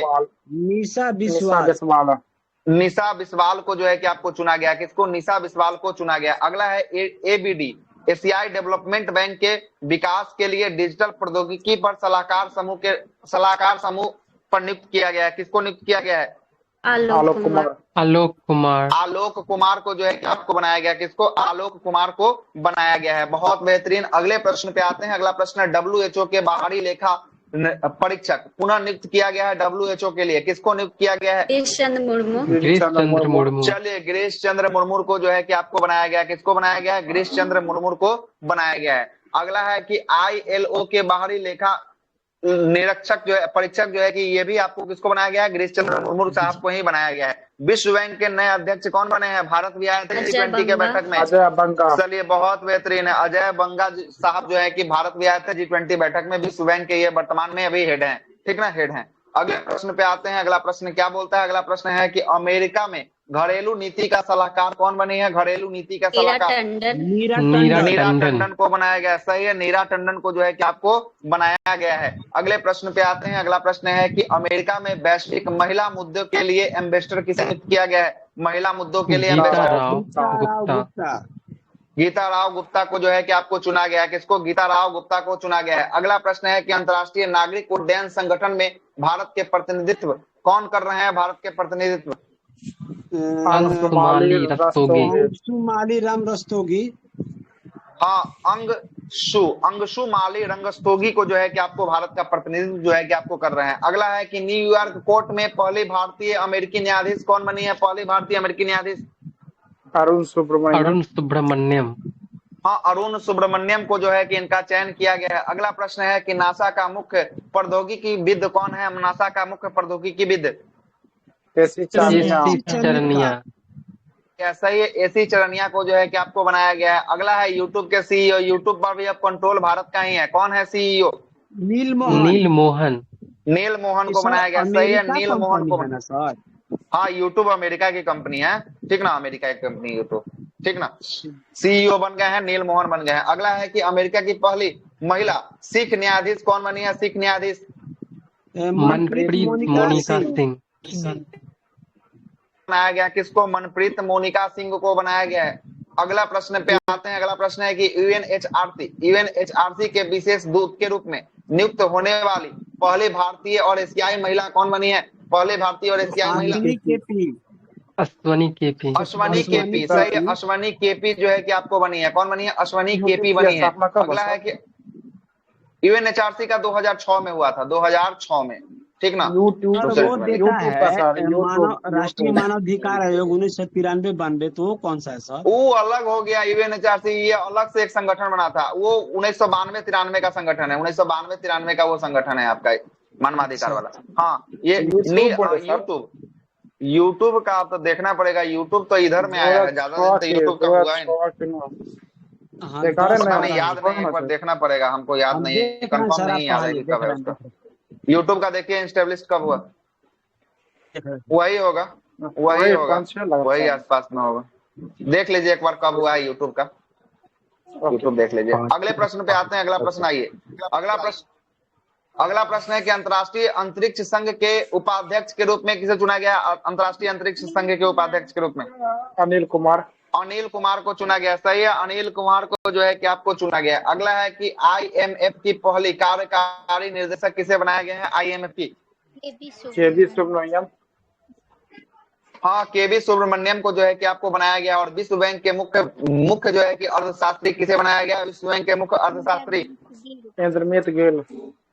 इंदरमित गिल को चुना गया। सही है, इंदरमित गिल को चुना गया। अगला है संयुक्त राष्ट्र में भारत की राजदूत कौन बनी है? संयुक्त राष्ट्र में भारत की राजदूत रुचिरा कंबोज को चुना गया है। अगला टॉपिक जो है कि वर्ष 2000, अगला टॉपिक जो है कि वर्ष 2023 में विश्व के प्रमुख पदों में नियुक्त होने वाली पहली महिला कौन कौन नियुक्त हुई थी, इसके बारे में अब थोड़ा सा चर्चा कर लेते हैं। अब आइए, पहला प्रश्न है पाकिस्तान में महिला उच्चायोग की पहली महिला जो है कि प्रमुख कौन बनी है? महिला उच्चायोग की पहली महिला प्रमुख चलिए गीतिका श्रीवास्तव को चयन किया गया है। किनका? गीतिका श्रीवास्तव का चयन हुआ है इसमें, ठीक है। अगला है कि विश्व मौसम विज्ञान संगठन की पहली महिला महासचिव कौन बनी है? मौसम विज्ञान संगठन की सेलेस्टे सावलो को बनाया गया है। ये सेलेस्टे सावलो किस देश की है? सेलेस्टे सावलो अर्जेंटीना की है। सही है, अर्जेंटीना का है। इक्वाटोरियल गिनी की पहली महिला प्रधानमंत्री कौन बनी है? गिनी की पहली महिला प्रधानमंत्री मैनुअल रोका बेटो को जो है कि आपको बनाया गया है। मैनुअल रोको बेटो को जो है कि आपको गिनी की पहला महिला प्रधानमंत्री नियुक्त हुई है। अगला है पेरू की पहली महिला राष्ट्रपति कौन बनी है? पेरू की हाँ, डीना बोलुआर्ट को जो है कि पेरू की पहली महिला जो है कि राष्ट्रपति नियुक्त किया गया है। अगला है एस्लोवेनिया की पहली महिला राष्ट्रपति कौन बनी है? एस्लोवेनिया की नताशा पर्क मूसर है ना, नताशा पर्क मूसर को जो है कि आपको बनाया गया है। एस्लोवेनिया की पहली महिला राष्ट्रपति बनाया गया है। इटली की पहली महिला राष्ट्रपति कौन बनी है? इटली की जॉर्जिया G20 में पूरा फेमस हो गई है, जॉर्जिया मेलोनी है ना। जॉर्जिया मेलोनी जो है कि आपको इटली की पहली महिला जो है कि आपको प्रधानमंत्री बनी है, जॉर्जिया मेलोनी। इसने जो है कि आपको घोषणा कर दिया है रोड एंड बेल्ट इनिशिएटिव जो है कि चाइना का है, उससे जो है कि बाहर होने का फैसला जो है कि आपको कर ली है। कौन? जॉर्जिया मेलोनी जो है कि आपको की है, ठीक ना। अगले प्रश्न पे आते हैं। अगला है सऊदी अरब की पहली महिला अंतरिक्ष 2005। सही है, 2005 होगा। यूट्यूब का स्थापना 2005 में, ठीक ना। अगला है कि सऊदी अरब की पहली महिला अंतरिक्ष यात्री कौन बनी है? रियाना बड़वानी जो है कि आपको बनी है। चलिएगा, अगला प्रश्न है यूएई की पहली महिला अंतरिक्ष यात्री, ये तो सबको पता होगा, नौरा अल-मतरोसी। सही है, नौरा अल-मतरोसी जो है कि आपको बनी है। अगला है पाकिस्तान की पहली हिंदू महिला असिस्टेंट कमिश्नर कौन बनी है? पाकिस्तान की रामचंद्र गुलबानी। साना रामचंद्र गुलबानी। सही है, साना राम वही लिखी खास तो उत्तर ओकरा हम की दियो सर इनके तरफ से आ रहा है। देख लीजिए, घर पे हैं आप लोग, बात कर रहे हैं तो थोड़ा सा इधर बंद कर लीजिए, ठीक ना। साना रामचंद्र गुलबानी जो है कि आपको बने हैं, ठीक ना, साना रामचंद्र गुलबानी। अब आते हैं संयुक्त सैन्य अभ्यास। प्रमुख सैन्य अभ्यास किसके किसके बीच कौन सा अभ्यास हुआ है? पहले इसको देख लीजिएगा। है ना। उसके बाद फिर से इसका आयोजन स्थल जो भारत में आयोजन हुआ है उसका आयोजन स्थल करवा देंगे। इसके साथ ये टॉपिक आपका समाप्त हो जाएगा। आइए सैन्य अभ्यास की बात करते हैं। सैन्य अभ्यास की बात करते हैं। पहला जो है जीआई टैग भी पढ़ा जूम था आउट कर दें। ठीक है हाँ अब। क्या ठीक है सर, जीआई ठीक है। टैग नहीं, ठीक है आवाज सर, नहीं इतना आया बड़ा हो? जूम क्या बोल रहे जीआई टैग नहीं था, जीआई टैग। जीआई टैग होगा, लेकिन जीआई टैग जो है कि आपका बीपीएससी आज तक पूछा ही नहीं है, इसीलिए हम नहीं डाले हैं। बिहार का जीआई टैग पूछा है तो बिहार वाला में एगो आपका पिछले बार पूछा था, आपका किसका, तो मखाना का पूछा था। इस बार पूछेगा तो आपका जो है कि आपको चावल जो मिला है जिसका नाम मिर्चा है चावल। कौन सा चावल, मिर्चा मिर्चा चावल। चावल। मिर्चा चावल कहाँ का है, तो मिर्चा चावल पूर्वी चंपारण की पश्चिमी चंपारण, पश्चिमी चंपारण का है, ठीक ना, पश्चिमी चंपारण का मिर्चा चावल है। बस यही तो है। इसके अलावा जीआई टैग से आपको आज तक बीपीएससी नहीं पूछा है, इसलिए छोड़ दिए उस टॉपिक को, हटा ठीक है दिए सर। थे, ठीक ना। ऐसे बोलिएगा तो करवा देंगे, लेकिन वो इंपॉर्टेंट नहीं लगा इसलिए उसको हटा दिए थे। अगला ठीक है चलिएगा, सर। जायद तलवार की बात करेंगे। जायद तलवार 2023 ये किसके किसके मध्य में होता है जायद तलवार? भारत यूएई। संयुक्त अरब अमीरात। भारत और संयुक्त अरब अमीरात मतलब कि यूएई के बीच में जो है कि आपको होता है, यूएई के बीच में जो है कि आपको होता है जायद तलवार होता है। एक मिनट, सेना का है।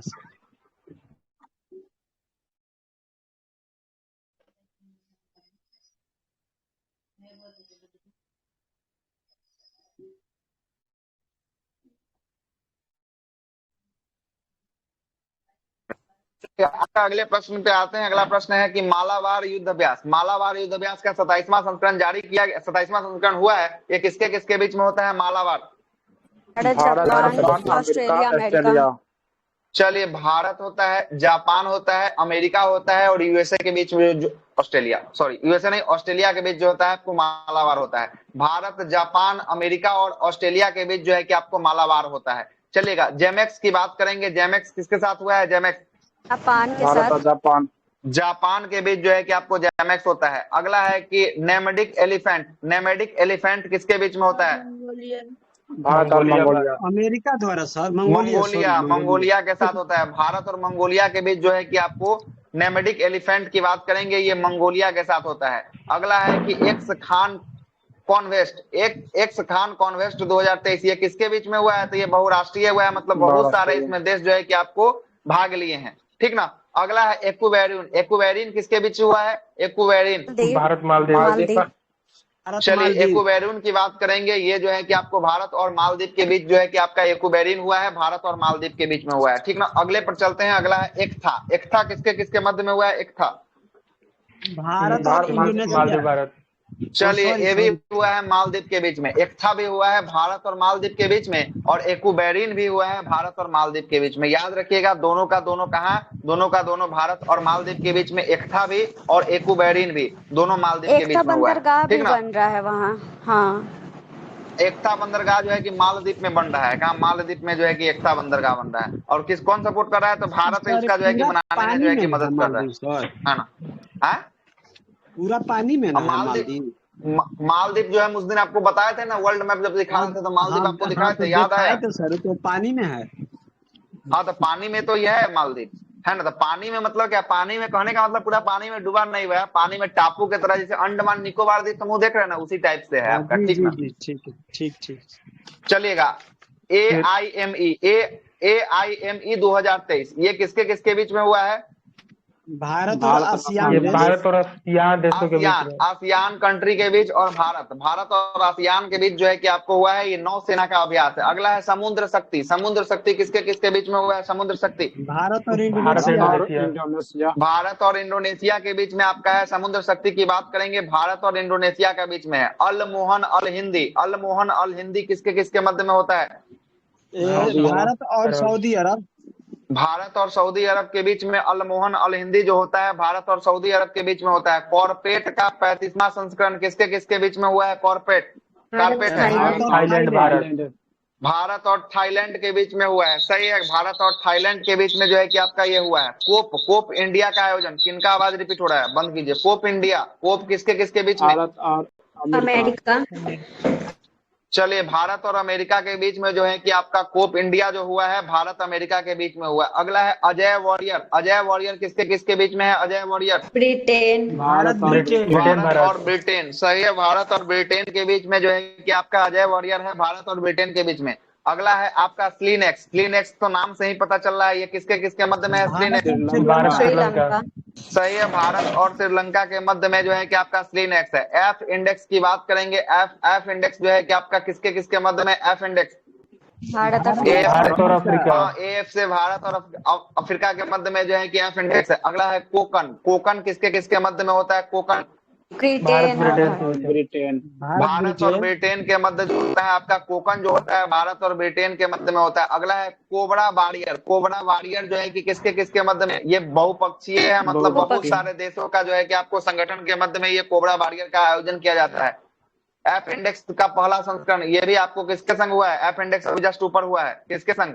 अफ्रीका। भारत और अफ्रीका के अफ्रीका संघ, सही है। अफ्रीका संघ ये का जो है कहाँ कि हुआ 25 है? देश। ये देखिए, ये क्वेश्चन कहाँ आ हुआ है? ये चुका पुणे है। में, पुणे में जो हुआ है इसका आयोजन जो है कि भारत के पुणे में। अभी जस्ट हाँ। आएंगे, इसके बाद इसका आयोजन स्थल जब करवाएंगे तब आपको बताएंगे। भारत वाला अच्छा। जो आयोजन स्थल है उसमें हम सारा भारत का आयोजन स्थल कौन कौन का भारत में हुआ है सबका हम बताएंगे आपको, ठीक ना।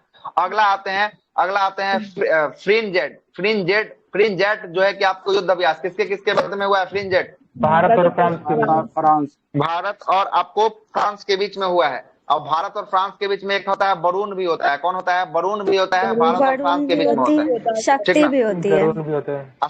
शक्ति भी आपको होता है, शक्ति भी भारत और फ्रांस के बीच में होता है। अगला है बोल्ड कुरुक्षेत्र। बोल्ड कुरुक्षेत्र किसके किसके मध्य में? भारत और सिंगापुर।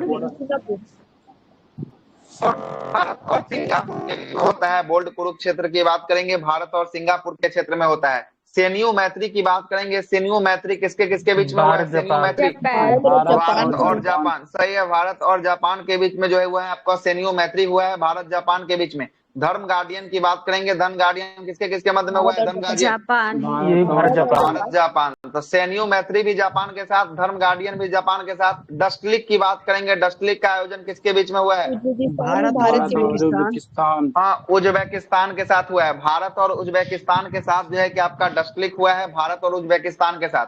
अगले प्रश्न पे आते हैं, साइक्लोन वन किसके मध्य में हुआ है? भारत और किसके मध्य में साइक्लोन वन?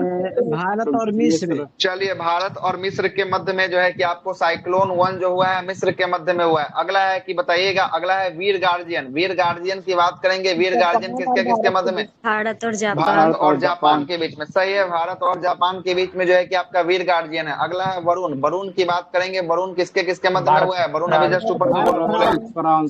चलिए, भारत और फ्रांस के बीच में जो है कि आपका वरुण हुआ है। काजिंद की बात करेंगे, काजिंद का छठा संस्करण किसके किसके मध्य में?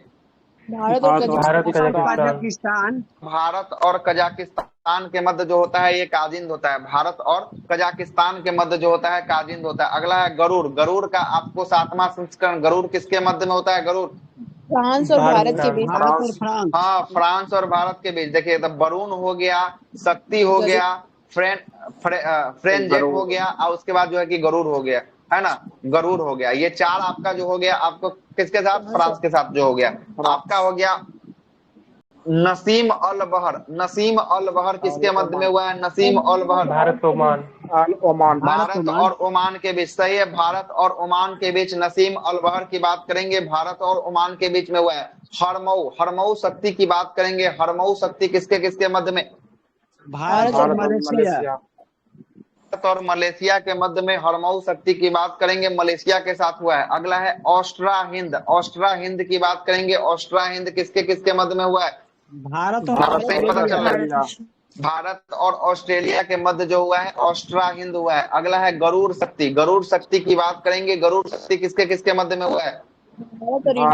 इंडोनेशिया और इंडोनेशिया के मध्य में जो है कि आपका गरुड़ शक्ति हुआ है। और आपका सिम्बेक्स की बात करेंगे, सिम्बेक्स आपको नाम से ही पता चल रहा है किसके साथ होगा? भारत और सिंगापुर। चलिए, भारत और सिंगापुर के साथ जो है कि आपको सिम्बेक्स होगा। और टाइगर ट्रंप का दूसरा संस्करण, ये भारत और किसके मध्य में होता है? टाइगर ट्रंप अमेरिका के बीच में। भारत और अमेरिका के मध्य में होता है टाइगर ट्रंप। अब आइए, भारत में किसका किसका आयोजन किया गया है, अब जरा उसको देखेगा। दिख रहा है आप लोग को? इससे क्या प्रॉफिट होता है? लड़ाई में, युद्ध में काम आता है सब। युद्ध से जो है कि आपका उसके एक उसका दूसरे को देश कैसे सीखते सेना हैं। जो है कि आप उसका सेना कैसे काम करता है, आपका सेना कैसे काम करता है, युद्ध में कैसे उसका सेना भाग लेता है, आपका सेना कैसे भाग लेता है, यही सब जो है कि आपको साझा किया जाता है, सीखा जाता है। और क्या करेगा? ठीक है सर, ठीक है सर, ठीक और है। उसी में जो है कि जिसका वेपन अच्छा रहता है उसके साथ साझेदारी समझौता भी आपको किया जाता है, उससे जो है कि वेपन वगैरह भी खरीदा जाता है, यही सब किया जाता है। और क्या होगा, है ना? अब इसमें जूम आउट में आपको दिख रहा है, कुछ भी नहीं दिख रहा होगा, दिख रहा है थोड़ा दूर दूरा दिख रहा है थोड़ा। अब देखिए, अब दिखेगा इतना पे हाँ कि अभी भी नहीं दिखेगा? दिख रहा है सर। चलिए इतना पे दिखेगा तो ठीक है, नहीं तो है ना, अब दिखेगा, ठीक सर ना? बहुत फ्रेश दिख रहा है सर, बहुत फ्रेश दिख रहा चलिए है। अब स्टार्ट करते हैं, अब स्टार्ट करते हैं, नीचे से ही चलते हैं, ऊपर की तरफ चलते हैं। पहला हो गया टाइगर ट्रम्प, जो भारत अमेरिका के बीच होता है, इसका आयोजन देखिएगा, इसका आयोजन जो है कि विशाखापट्टनम में किया गया। विशाखापट्टनम किस राज्य में पड़ता है? विशाखापट्टनम आंध्र प्रदेश। आंध्र प्रदेश के विशाखापट्टनम में जो है कि आपको किया गया है। नया राजधानी सही। अगला है कि सिम्बेक्स। सिम्बेक्स का आयोजन सिंगापुर के साथ, भारत और सिंगापुर के साथ होता है। इसका आयोजन भारत में कहाँ किया गया है? तो इसका आयोजन का पहला संस्करण जो है कि आपका हुआ है विशाखापट्टनम में, और दूसरा संस्करण कहाँ हुआ है? दूसरा संस्करण बंगाल की खाड़ी में। हाँ, दूसरा जो है कि बंगाल की खाड़ी में हुआ है। पहला जो हो गया आपका विशाखापट्टनम में, और दूसरा चरण जो है कि आप बंगाल की खाड़ी में हो गया। सही है। अगला ऑस्ट्रा हिंद। ऑस्ट्रा हिंद अभी हम बताएं ऑस्ट्रेलिया के साथ होता है ऑस्ट्रा हिंद। इसका आयोजन भारत के किस राज्य में किया गया? ऑस्ट्रा हिंद का राजस्थान में किया गया। सही है, राजस्थान में जो है कि आपका किया गया। ऑस्ट्रा हिंद का आयोजन राजस्थान में किया गया। अगला प्रश्न पे आइएगा। अगला प्रश्न है वरुण, वरुण नहीं गरुड़। गरुड़ का 7वां संस्करण। गरुड़ जो होता है भारत और फ्रांस के बीच में जो होता है आपका गरुड़ होता है, तो गरुड़ का भारत में आयोजन कहाँ किया गया? गरुड़ का भारत में जोधपुर राजस्थान। जोधपुर में। राजस्थान में जो है कि इसका आयोजन किया गया। कहाँ पे? जोधपुर राजस्थान में इसका आयोजन किया गया। अगला हम आपसे बताए हैं काजिंद। कजाकिस्तान के साथ इसका आयोजन होता है काजिंद का। कजाकिस्तान के साथ इसका आयोजन भारत में कहाँ किया गया? मेघालय। मेघालय के उमरोई में किया गया। कहाँ पे? मेघालय के अमरोई, मेघालय में जो है कि इसका आयोजन जो है कि आपको किया गया अमरोई मेघालय में। अगला आते हैं, अगला हम लोग आते हैं वरुण। वरुण भी आपको भारत और फ्रांस के बीच जो है कि वरुण का आयोजन किया जाता है। अब वरुण कहाँ हुआ भारत में? तो ये पश्चिमी घाट में, पश्चिमी जो है कि समुद्री तट पे जो है कि आपका वरुण का जो है कि आपको आयोजन किया गया पश्चिमी समुद्री तट पे, है ना। अब आते हैं आगे। अगला आते हैं साइक्लोन। साइक्लोन किसके किसके मध्य होता है? साइक्लोन भारत और मिस्र के बीच में होता है साइक्लोन। इसका आयोजन भारत के राजस्थान में किया गया। कहाँ पे? भारत के राजस्थान में किया गया। सही है।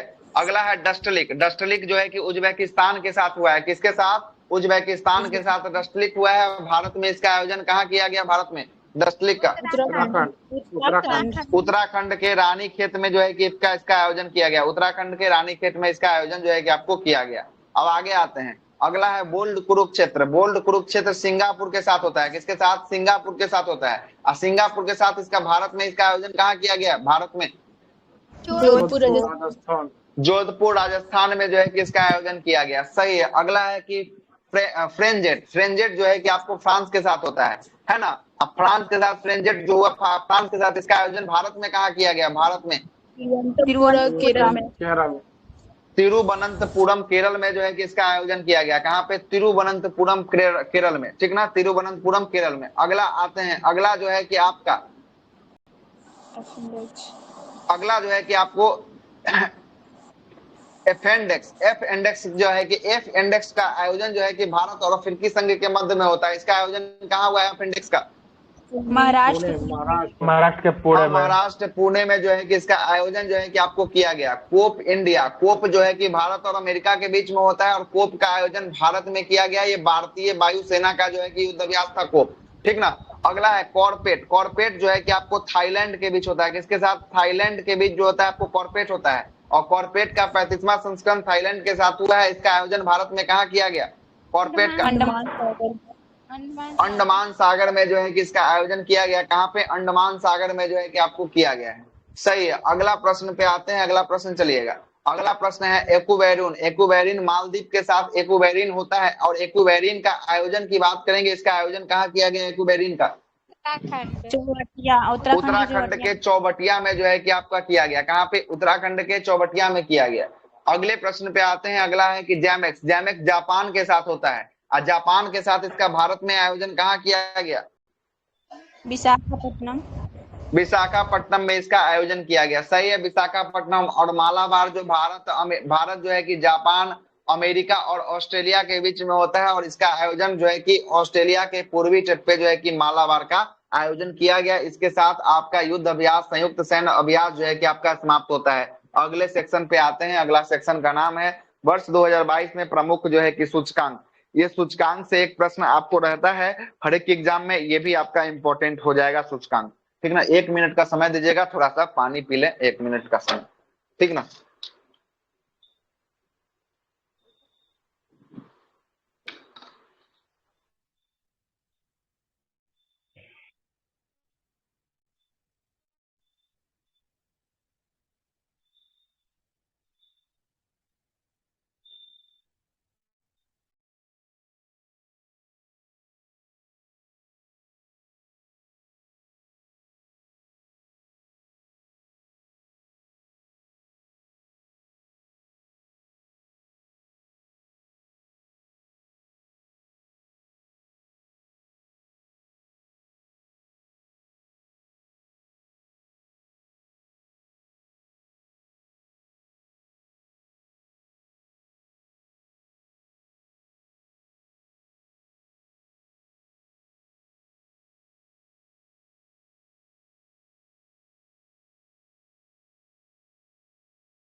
चलिए आइए फिर से शुरुआत करते हैं, है ना? लगभग वही अभी 50 मिनट का भी और क्लास होगा जिसमें आपको बहुत सारे चीजों के बारे में इसी बुक से जो है कि देखने को मिलेगा।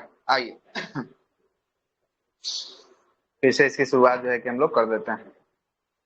अगला जो सेक्शन है, अगला है प्रमुख सूचकांक। कौन है? प्रमुख सूचकांक है। अब समझिएगा, प्रमुख सूचकांक में हम लोग चलते हैं, देखते हैं प्रमुख सूचकांक में क्या क्या है नहीं। ठीक है, चलिए आइए।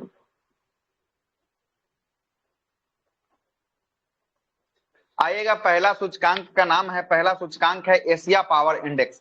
एशिया पावर इंडेक्स में पहले हम देखिए, हम अपने हिसाब से करवाते हैं इसको, आप लोग टेंशन नहीं लीजिएगा, सब का सब इसमें करवा देंगे। ठीक ना? पहला बताइएगा कि एशिया पावर इंडेक्स में भारत का स्थान क्या है?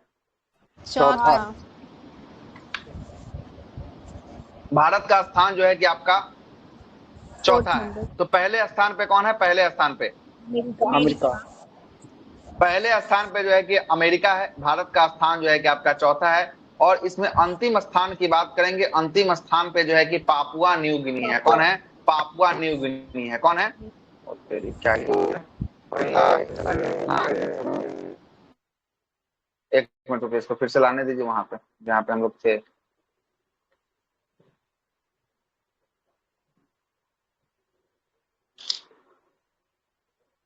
ना पीछे कैसे भाग गया?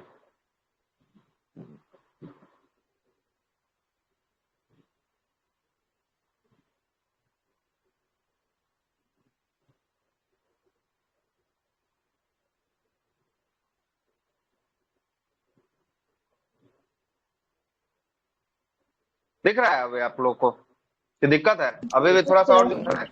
नहीं दिख रहा है, दिख रहा है, दिख रहा है ना? हाँ दिख रहा है। चलेगा। एशिया पावर इंडेक्स की बात करेंगे। एशिया पावर इंडेक्स में जो है कि आपको भारत का स्थान जो है कि एशिया पावर में चौथा स्थान पे है। और इसमें पहला स्थान की बात करेंगे, पहला स्थान पे अमेरिका आ जाएगा और अंतिम स्थान पे पापुआ न्यू गिनी आ जाएगा। ठीक ना? पापुआ न्यू गिनी जो है कि आपको अंतिम स्थान पे आ जाएगा। दूसरा है global fire. Papua New Guinea जो है कि अफ्रीका के गणराज्य में जो है कि आपको देखने को मिलेगा पापुआ न्यू गिनी। इंडोनेशिया वाला होता रहा था, इंडोनेशिया के ऊपर Papua New Guinea. Papua New Guinea Indonesia, Indonesia के दक्षिण साइड में देश है। ठीक है। इंडोनेशिया के जो है कि पूर्वी हिस्सा में जो है कि आपको देखने को मिलेगा जो है कि पापुआ न्यू गिनी। ठीक ना? मलेशिया के जस्ट जो है कि आपको बगल में है पापुआ न्यू गिनी, ठीक ना। हाँ एशिया में है, कहाँ पे है, एशिया में पापुआ न्यू गिनी, ठीक ना। तो ये एशिया पावर इंडेक्स में पहला स्थान पे कौन आ रहा है, पहला स्थान पे अमेरिका आ रहा है, भारत का स्थान चौथा, पापुआ न्यू गिनी जो है कि अंतिम स्थान पे आ रहा है। और 2022 के सूचकांक में भी इसमें भी भारत जो है कि आपको चौथे स्थान पे ही था। दूसरा इंडेक्स की बात करेंगे, global fire power index. Global fire power index जो है कि आपको इसमें भारत का स्थान क्या है, ग्लोबल फायर में चौथा है। इसमें भी जो है कि आपका भारत का स्थान जो है कि आपको चौथा स्थान देखने को मिलेगा। और इसमें भी पहला स्थान पे कौन है, पहला स्थान पे ग्लोबल फायर पावर इंडेक्स में अमेरिका जो है कि इसमें भी जो है कि आपको पहला स्थान पे अमेरिका देखने को मिलेगा, पहले स्थान पे, ठीक ना। और अंतिम स्थान पे जो है कि भूटान देखने को मिलेगा, इसमें जो है कि आपको अंतिम स्थान पे। अब कौन जारी करता है ये हम आपको बाद में करवा देंगे, पहले इसको देख लीजिए, ठीक ना। अगला तीसरा जो है कि विश्व निवेश रिपोर्ट। निवेश रिपोर्ट की बात करेंगे, निवेश रिपोर्ट जो है कि इसमें भारत का स्थान क्या है, निवेश में आठवां 8वें स्थान पे जो है कि आपको निवेश में भारत कैमें स्थान पे है, भारत 8वें स्थान पे है। और पहले स्थान की बात करेंगे, पहले स्थान पे कौन है इसमें, अमेरिका। अमेरिका जो है कि पहले स्थान पे है, ठीक है। अमेरिका जो है कि आपको पहले स्थान पे है। अगला है जलवायु परिवर्तन सूचकांक 2023। जलवायु परिवर्तन सूचकांक 2023 की बात करेंगे, इसमें जो है कि आपको भारत का स्थान क्या है जलवायु परिवर्तन में, 8वें स्थान पे है। और पहले स्थान पे कोई देश नहीं है, पहले स्थान पे, पहले जो है कि 3 पे कोई देश नहीं है, चौथे स्थान पे एक देश है जिसका नाम क्या है, चौथे स्थान पे डेनमार्क। डेनमार्क जो है कि आपका चौथे स्थान पे है। और अंतिम स्थान की बात करेंगे, ईरान जो है कि आपको इसमें अंतिम स्थान पे देखने को मिलेगा, किसमें, जलवायु परिवर्तन सूचकांक में जो है कि आपको अंतिम स्थान पे ईरान देखने को मिलेगा। अगले प्रश्न पे आते हैं। अगला है कि वैश्विक आतंकवाद सूचकांक 2023। वैश्विक आतंकवाद सूचकांक 2023, इसमें जो है कि आपको भारत का स्थान क्या है, आतंकवाद के स्थान में भारत का स्थान 13वें स्थान पे है। और सबसे ज्यादा आतंकवाद कहाँ है, तो सबसे ज्यादा आतंकवाद जो है कि आपको पहला स्थान किसका हो जाएगा, अफगानिस्तान का हो जाएगा। किसका हो जाएगा, अफगानिस्तान का जो है कि आपको सबसे पहला स्थान हो जाएगा, ठीक ना। अगला है ग्लोबल स्टार्टअप इकोसिस्टम इंडेक्स 2023। कौन सा इकोसिस्टम है, ग्लोबल स्टार्टअप इकोसिस्टम इंडेक्स 2023। इसमें जो है कि भारत का स्थान क्या है, भारत का स्थान इकोसिस्टम में 21वां स्थान पे जो है कि आपका भारत है। तो इसमें प्रथम स्थान पे कौन है इकोसिस्टम में, अमेरिका। अमेरिका जो है कि इसमें पहले स्थान पे जो है कि आपको अमेरिका है ना इसमें। चलिएगा, अगला है लॉजिस्टिक। लॉजिस्टिक मतलब कि सामान की जो ढुलाई होती है ना, इधर से उधर जो किया जाता है, लॉजिस्टिक प्रदर्शन सूचकांक में इसमें जो है कि भारत का स्थान क्या है, लॉजिस्टिक के मामले में भारत का स्थान जो है कि इसमें लॉजिस्टिक के मामले की बात करेंगे, इसमें जो है कि भारत का स्थान 38वां है। और इसमें प्रथम स्थान पे कौन है लॉजिस्टिक के मामले में, सिंगापुर जो है कि इसमें प्रथम स्थान है, सिंगापुर है, ठीक ना। सिंगापुर को प्रथम स्थान रखा गया है। अगला है विश्व प्रतिस्पर्धता सूचकांक 2023। प्रतिस्पर्धता सूचकांक की बात करेंगे, इस सूचकांक में भारत का स्थान क्या है, प्रतिस्पर्धता में 40वें स्थान पे जो है कि प्रतिस्पर्धता में भारत है। और इसमें पहला स्थान की बात करेंगे, पहला स्थान पे कौन है, डेनमार्क। पहला स्थान पे जो है कि आपको डेनमार्क शहर देखने को मिलेगा, पहला स्थान पे, सही है। अगला है ग्लोबल इनोवेशन में, इनोवेशन इंडेक्स की बात करेंगे। इनोवेशन में जो है कि भारत का स्थान क्या है, इनोवेशन में 40। हाँ, इसमें भी 40 स्थान पे जो है कि आपको भारत है। और इसमें भी किसमें, तो प्रतिस्पर्धता सूचकांक में भी 40 पे, और आपको इनोवेशन में भी भारत जो है कि आपको 40 पे है। तो बताइएगा इसमें पहले स्थान पे कौन है, पहले स्थान पे स्विट्जरलैंड।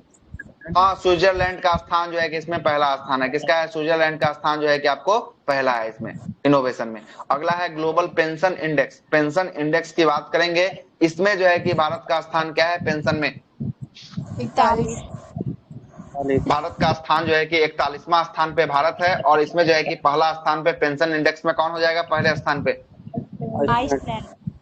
चलिए आइसलैंड जो है कि आपको पहला स्थान पे हो जाएगा इसमें जो है कि पेंशन इंडेक्स में। अगला है अंतरराष्ट्रीय बौद्धिक संपदा सूचकांक 2023। ये यूएस चैम्बर ऑफ कॉमर्स के द्वारा जारी किया जाता है। इसमें जो है कि आपका भारत का स्थान अंतरराष्ट्रीय बौद्धिक संपदा में 42। हाँ, अंतरराष्ट्रीय बौद्धिक संपदा में भारत का स्थान जो है कि आपका 42 होता है। अब पहले स्थान की बात करेंगे, पहला स्थान किसका है, तो पहला स्थान जो है कि आपका अमेरिका का देखने को मिलेगा। हाँ, पहले 43 था, 2022 में, अब जो है कि आपको 42 हो गया है। ये वो घटा है, मतलब स्थिति थोड़ा सा सुधार हुआ है, ठीक ना, सुधार हुआ है, अच्छा ठीक ना।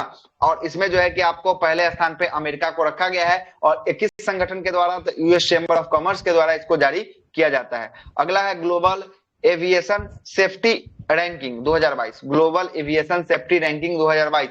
ये में इसमें जो है कि भारत का स्थान क्या है सेफ्टी इंडेक्स में? 48। चलिए, 48वें स्थान पे भारत है, और भारत जो 48वें स्थान पे, तो पहले स्थान पे इसमें कौन सा देश है? सिंगापुर।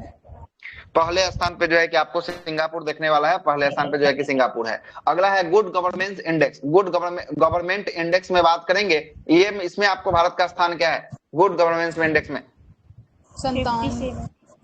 हाँ, 57 स्थान जो है कि भारत का है। पहला स्थान इसमें भी जो है कि आपका सिंगापुर का है। किसका है? सिंगापुर का जो है कि इसमें भी आपका पहला स्थान है। और अंतिम स्थान की बात करेंगे वेनेजुएला का, इसमें जो है कि आपको अंतिम स्थान देखने को मिलेगा वेनेजुएला का। अगला है ऊर्जा, वैश्विक ऊर्जा संक्रमण सूचकांक, वैश्विक ऊर्जा संक्रमण सूचकांक जो है कि विश्व आर्थिक मंच के द्वारा जारी किया जाता है। इसमें भारत का स्थान क्या है वैश्विक ऊर्जा संक्रमण सूचकांक में? चलिए, 67 है। कितना है? 67 जो है कि आपका इसमें स्थान देखने को मिलेगा। और इसमें पहला स्थान पे कौन देखने को मिलेगा? पहला स्थान पे स्वीडन। स्वीडन जो है कि इसमें पहले स्थान पे जो है कि आपको देखने को मिलेगा, स्वीडन देखने को मिलेगा, ठीक ना, स्वीडन देखने को मिलेगा। और अंतिम स्थान पे यमन जो है कि आपको इसमें देखने को मिलेगा। अगला है विश्व खाद्य सुरक्षा सूचकांक, ये खाद्य सुरक्षा सूचकांक में भारत का स्थान क्या है खाद्य सुरक्षा में? 68। खाद्य सुरक्षा सूचकांक में भारत का स्थान क्या है? 1 मिनट रुक जाइएगा, एक कॉल आ रहा है, 1 मिनट रुकिएगा।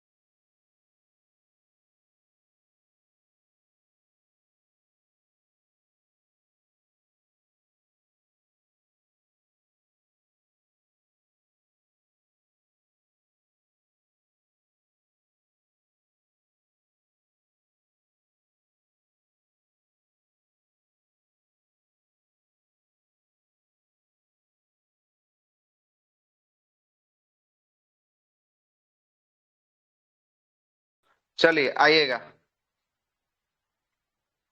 आइएगा अगले प्रश्न पे आते हैं। अगला प्रश्न बताइएगा, ठीक ना, 1 मिनट रुक जाइए।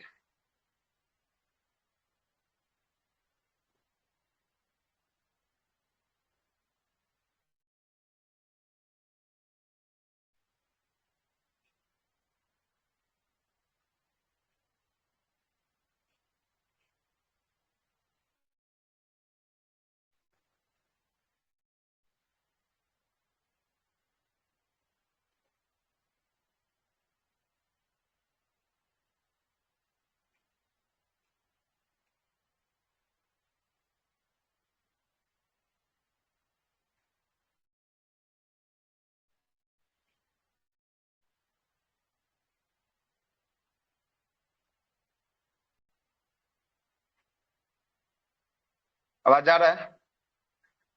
हाँ, आ रहा है। चलिए ठीक, आइएगा अगले प्रश्न पे आते हैं। अगला प्रश्न क्या बोलता है? अगला प्रश्न बोलता है कि रूल ऑफ लॉ इंडेक्स की बात करेंगे। किसका है? रूल ऑफ लॉ इंडेक्स की बात करेंगे। इसमें जो है कि भारत का स्थान क्या है रूल ऑफ लॉ इंडेक्स में? 77। इसमें जो है कि 77 स्थान है रूल ऑफ लॉ इंडेक्स में। और डेनमार्क का स्थान इसमें जो है कि आपको पहले स्थान पे कौन आएगा? डेनमार्क जो है कि आपको पहले स्थान पे आएगा। कौन आएगा? डेनमार्क जो है कि आपको पहले स्थान पे आएगा। भ्रष्टाचार बौद्ध सूचकांक की बात करेंगे। भ्रष्टाचार में भारत का स्थान क्या है? भ्रष्टाचार में 35। भ्रष्टाचार की बात करेंगे। भ्रष्टाचार में जो है कि आपको भारत का स्थान जो है कि 85वें स्थान पे है। तो पहले स्थान पे इसमें कौन है भ्रष्टाचार में? डेनमार्क। डेनमार्क का स्थान जो है कि भ्रष्टाचार में जो है कि आपको पहले है। और ट्रांसपेरेंसी इंटरनेशनल के द्वारा ये भ्रष्टाचार बौद्ध सूचकांक को जारी किया जाता है। किसके माध्यम से? ट्रांसपेरेंसी इंटरनेशनल के माध्यम से जो है कि आपको जारी किया जाता है। ग्लोबल हंगर इंडेक्स की बात करेंगे। हंगर इंडेक्स भूखमरी में भारत का स्थान क्या है? हंगर में 160। 107वें स्थान पे जो है कि आपको भारत है 107वें स्थान पे। और इसमें पहले स्थान पे कितने देशों को रखा गया है भुखमरी में? 18 देशों के 18 देशों को जो है कि सम्मिलित रूप से जो है कि आपको पहले स्थान पे रखा गया है भुखमरी इंडेक्स में जो है कि पहले स्थान पे रखा गया है। अगला है कि विश्व जो है कि सतत विकास रिपोर्ट, इसमें जो है कि आपको पहले स्थान पे कौन है सतत विकास में? फिनलैंड है। कौन है? फिनलैंड है सर। विश्व सतत विकास में पहले स्थान पे कौन है? आवाज नहीं जा रहा है क्या सर? आवाज कम आ रहा है सर। बोल रहे हैं, अब जा रहा है आवाज। विश्व सतत विकास में आपको पहले स्थान पे कौन है विश्व सतत विकास रिपोर्ट में? फिनलैंड। फिनलैंड। भारत का स्थान 112। भारत का स्थान जो है कि 112 है। कितना है भारत का स्थान जो है कि आपको कितना है? 112 स्थान पे जो है कि आपको भारत है, ठीक ना, 112 स्थान पे। ठीक है, आइएगा अगले प्रश्न पे आते हैं। अगला प्रश्न सुनिएगा। अगला प्रश्न क्या बोल रहा है? अगला प्रश्न जो बोल रहा है एक मिनट,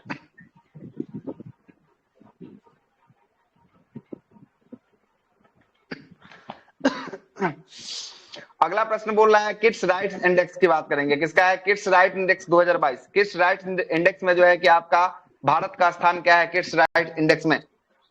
115। 115वें स्थान पे जो है कि आपका भारत है। और भारत के बाद जो है कि आपको पहले स्थान पे, इस पे कौन आएगा पहले स्थान पे? आइसलैंड।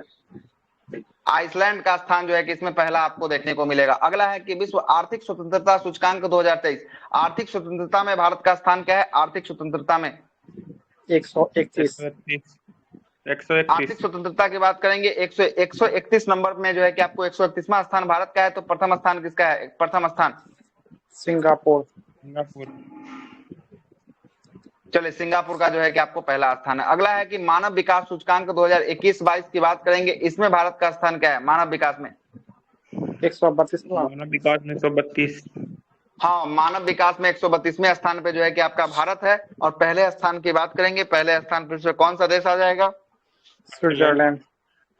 स्विट्जरलैंड जो है कि इसमें पहले स्थान पे देखने को मिलेगा, स्विट्जरलैंड देखने को मिलेगा। सही है। और ये मानव विकास सूचकांक किसके द्वारा? तो यूएनडीपी के द्वारा जो है कि आपको जारी किया जाता है। किसके द्वारा? यूएनडीपी के द्वारा जारी किया जाता है। अगला जो ये 4-5 जो सूचकांक आने वाला है बहुत महत्वपूर्ण है, जिसमें पहला है शांति सूचकांक। शांति सूचकांक में भारत का स्थान क्या है? शांति में 136। 126वां स्थान है। शांति में 126वां स्थान है भारत का, ठीक ना। अब पहला स्थान पे कौन है शांति में?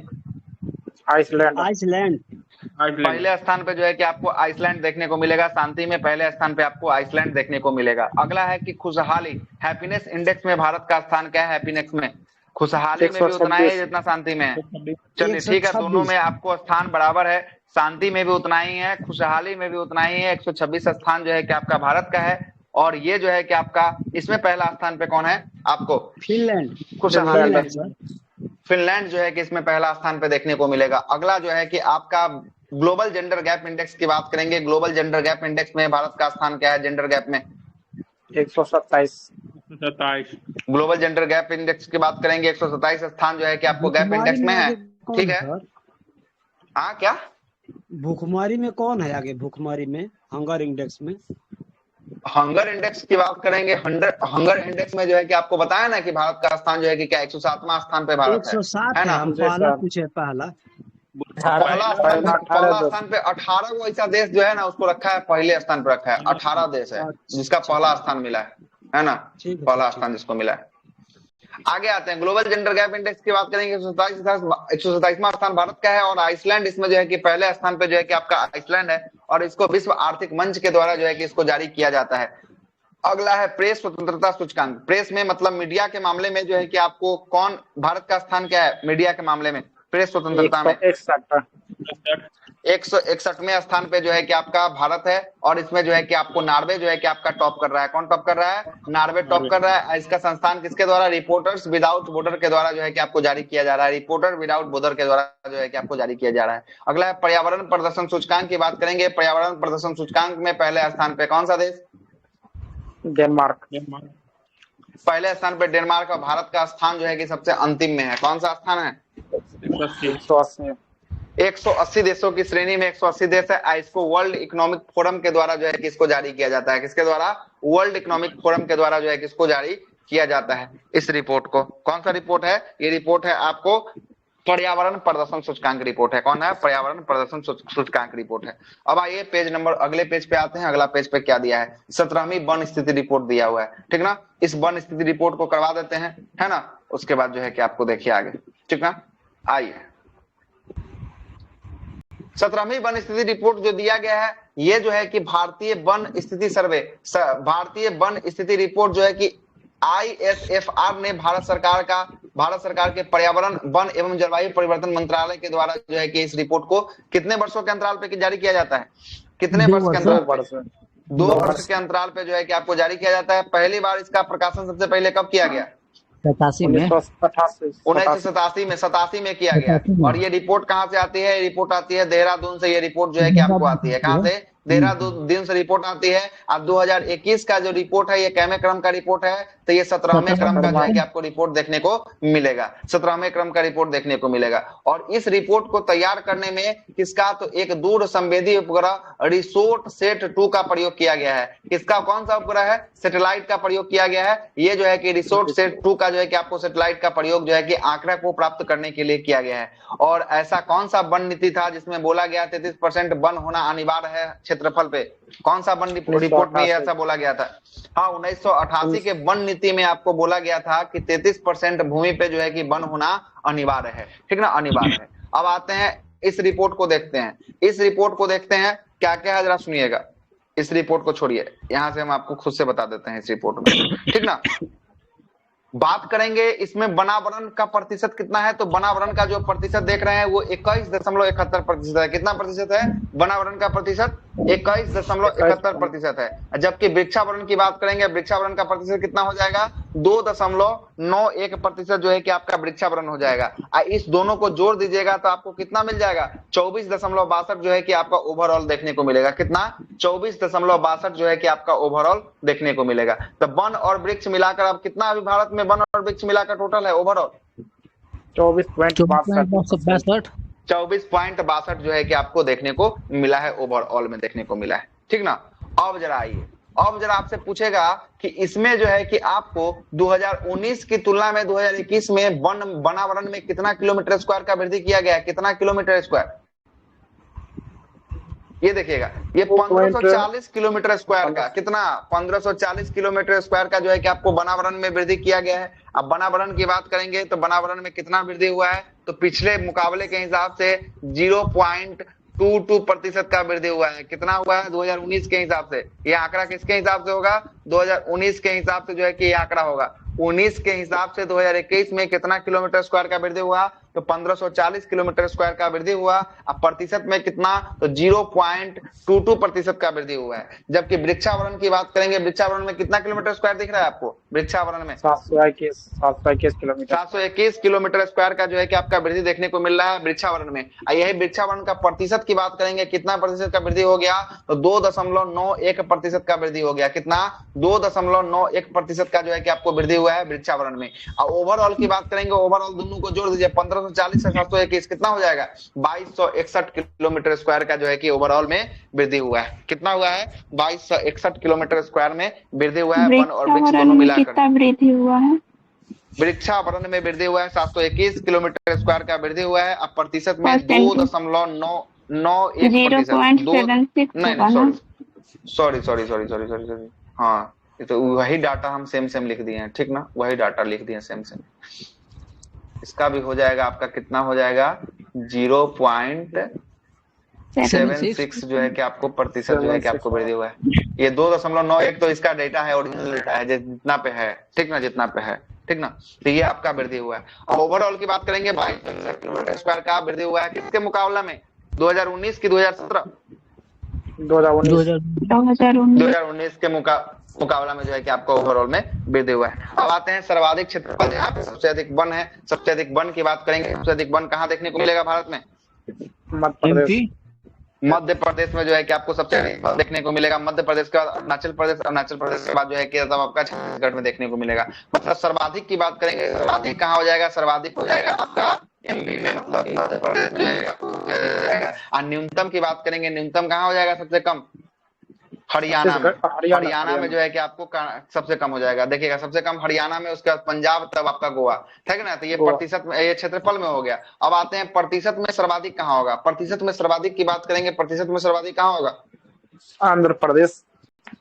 आंध्र प्रदेश नहीं, नहीं आंध्र प्रदेश नहीं। प्रतिशत में सर्वाधिक की बात करेंगे, ये होगा आपका मिजोरम में। कहाँ पे? मिजोरम में होगा। कहाँ पे? मिजोरम में होगा, मिजोरम में। अब प्रतिशत में सबसे कम कहाँ होगा? प्रतिशत में सबसे कम हरियाणा ना। प्रतिशत में भी सबसे कम जो है कि आपको कहाँ होगा? ये भी आपको हरियाणा में होने वाला। मतलब क्षेत्रफल में सबसे अधिक मध्य प्रदेश, और क्षेत्रफल में सबसे कम हरियाणा, प्रतिशत में सबसे अधिक मिजोरम, और प्रतिशत में सबसे कम हरियाणा, ठीक ना। इस बात को याद रखिएगा। अब आते हैं, अब यहाँ जो दिया है, अब क्या दिया है इसको जरा मिटा देते हैं। अब जरा इसको देखिए क्या दिया है।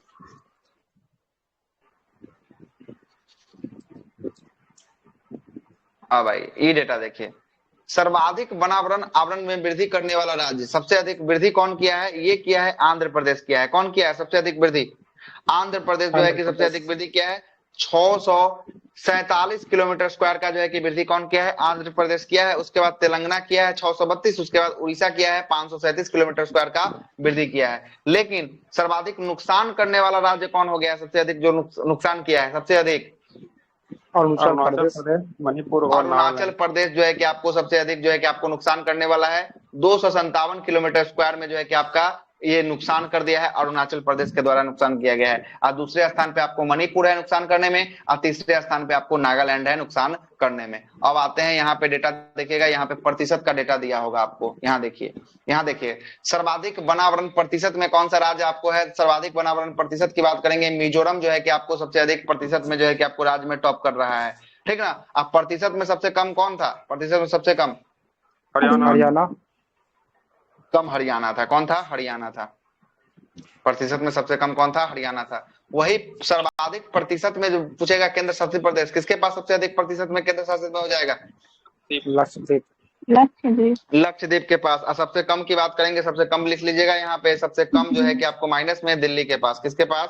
दिल्ली के पास जो है कि आपको सबसे कम देखने को मिलेगा। किसके पास? दिल्ली के पास देखने को मिलेगा। अब आइए, अब क्या बोल रहा है देखिएगा। बहुत घने वन, बहुत घने वन कहाँ देखने को मिलेंगे? अरुणाचल प्रदेश में जो है कि सबसे घने वन जो है कि आपको देखने को मिलेंगे। मध्यम रूप से खुले वन और खुले वन की बात करेंगे, दोनों का दोनों कहाँ देखने को मिलेगा? मध्यम रूप से खुले वन या खुले वन, ये दोनों का दोनों जो है कि आपको मध्य प्रदेश में देखने को मिलेगा। कहाँ पे? मध्य प्रदेश में जो है कि आपको दोनों का दोनों जो है कि आपको देखने को मिलेगा।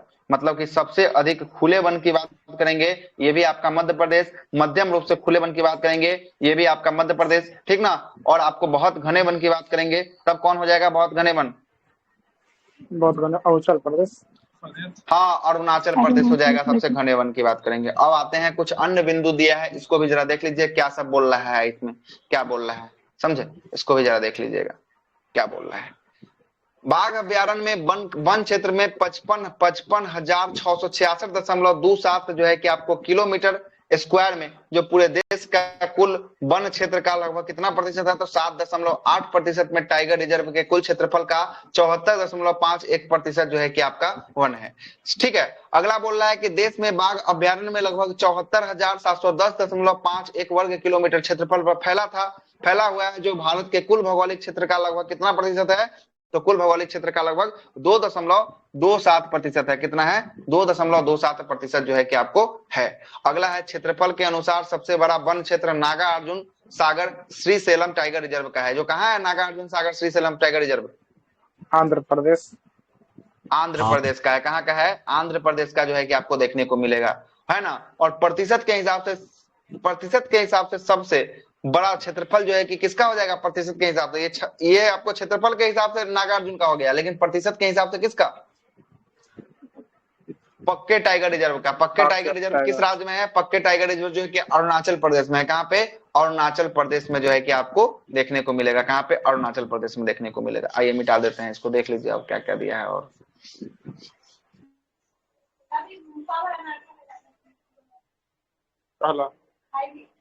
ठीक है, आगे सुनिएगा। आगे है, इस रिपोर्ट के अनुसार देश में जंगलों की कुल कार्बन स्टॉक जो है कि आपको कितना मिलियन टन होने का अनुमान लगाया गया है? कितना million ton? 7204 million ton. 7204 million ton जो है कि आपको अनुमान लगाया गया है, जो 2019 के आकलन के अनुसार देश में कार्बन स्टॉक कितना प्रतिशत, कितना मिलियन टन था, तो ये 79.4 मिलियन टन जो है कि आपको कितना हुआ है, इससे वृद्धि हुआ है 2019 के हिसाब से जो है कि आपको वृद्धि हुआ है। अब मैंग्रोव वन का भी रिपोर्ट है, इसको भी देख के खत्म ही कर दीजिए, इस रिपोर्ट को काहे छोड़िएगा। मैंग्रोव वन पे आते हैं। मैंग्रोव वन जो ऐसा वन होता है जो दलदली क्षेत्र में पाया जाता है, वैसे वन को हम लोग मैंग्रोव वन के नाम से जानते हैं। अब आइएगा मैंग्रोव वन के बारे में चर्चा करते हैं। देश में कुल मैंग्रोव वन या कच्छ वन की बात करेंगे 4992 किलोमीटर स्क्वायर में है, जो देश के कुल भौगोलिक क्षेत्रफल का लगभग कितना प्रतिशत मैंग्रोव वन है, यहाँ दिख रहा है आपको कितना प्रतिशत है? 0.15% जो है कि आपको मैंग्रोव वन देखने को मिलेगा, ठीक ना, मैंग्रोव वन देखने को मिलेगा। 2019 की तुलना में मैंग्रोव वन का क्षेत्रफल लगभग कितना किलोमीटर स्क्वायर का वृद्धि हुआ है मैंग्रोव वन की तुलना में 2019 से 2021 में? 17 किलोमीटर स्क्वायर का, सही है, 17 किलोमीटर स्क्वायर का वृद्धि हुआ है। और सर्वाधिक मैंग्रोव वन की बात करेंगे, सबसे अधिक जहां किस राज्य में पाया जाता है, उसमें पहला स्थान पे कौन आ जाएगा, तो पहला स्थान पश्चिम बंगाल आ जाएगा। अब पश्चिम बंगाल का सुंदरबन का डेल्टा क्षेत्र जान रहे हैं, जिसमें सर्वाधिक जो है कि आपको मैंग्रोव वन पाया जाता है। तो पहला पश्चिम बंगाल, दूसरा की बात करेंगे दूसरा गुजरात, और तीसरा की बात करेंगे तीसरा अंडमान निकोबार द्वीप समूह, जहां सबसे अधिक जो है कि मैंग्रोव वन है। कौन सा 1 2 3 कौन कौन है मैंग्रोव वन के मामले में? पश्चिम बंगाल, गुजरात, अंडमान निकोबार। सही है, अंडमान निकोबार द्वीप समूह जो है कि आपको जहां सबसे अधिक है, यहाँ है, वर्तमान में यहाँ है, ठीक ना। लेकिन सर्वाधिक वृद्धि किस राज्य में हुआ है? 2019 की तुलना में 2021 में सर्वाधिक जो है कि वृद्धि कौन किया है, तब इसमें टॉप 3 राज्य हो जाएगा। पहला उड़ीसा हो जाएगा, उड़ीसा जो है कि 8 किलोमीटर स्क्वायर का वन में वृद्धि किया है। दूसरा महाराष्ट्र हो जाएगा, और तीसरा कर्नाटक हो जाएगा। वृद्धि करने का बात करेगा तब क्या हो जाएगा 1 2 3? उड़ीसा, महाराष्ट्र, कर्नाटक।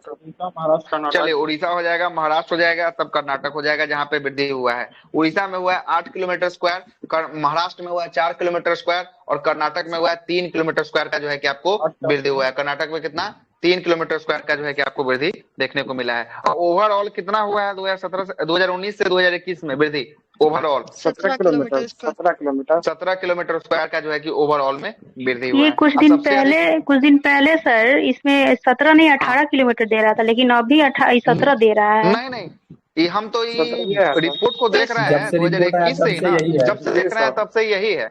आप तो कहीं देखे होंगे गलत तो जगह। 18 किलोमीटर कहाँ पे वृद्धि हुआ था? 18 को कहीं वृद्धि नहीं हुआ है। हम तो ये अपने ग्रुप में कम से कम ये 10 बार से ऊपर इस रिपोर्ट को करवाए हैं। 10 बार हमको यही रिपोर्ट मिला है, 17 किलोमीटर हमको मिला है। कोई किताब छाप दिया होगा गलती, है ना। 18 किलोमीटर तो हमको कहीं नहीं देखने सर को मिला सच बोल रही हूँ, 18 किलोमीटर मैंने पढ़ा था सर ये, लेकिन अभी देख रही हूँ जी सर, और अभी देख रही हूँ तो 17 किलोमीटर ही मिल रहा है। अरे कहीं नहीं, तो यही हो सकता है, बुक में मिस्टेक होगा सर, रहने दीजिए। हम तो लगभग के 3-4 बुक लिटरेरिया जो मार्केट में जो 2022 से लेके अभी तक जो आ गया है, 3-4 बुक में सब में तो यही डेटा है। बहुत पहले 17 किलोमीटर है सर, बहुत पहले 17 किलोमीटर है। हो सकता है कहीं मिस प्रिंट से कहीं छाप दिया हो सकता है, कोई किताब में गलती हो गया है ना, गलती हो गया। ठीक है, चलिए कोई नहीं, चलिए कोई बात नहीं है, कोई बात नहीं। चलिए, अब भारत में कुल मैंग्रोव वन का हिस्सा अभी कितना किलोमीटर स्क्वायर में है? मैंग्रोव वन भारत में कुल मैंग्रोव वन 4992 किलोमीटर। हाँ, 4992 किलोमीटर स्क्वायर पे जो है कि आपको मैंग्रोव वन है। कुल भौगोलिक क्षेत्र का कितना प्रतिशत पे है?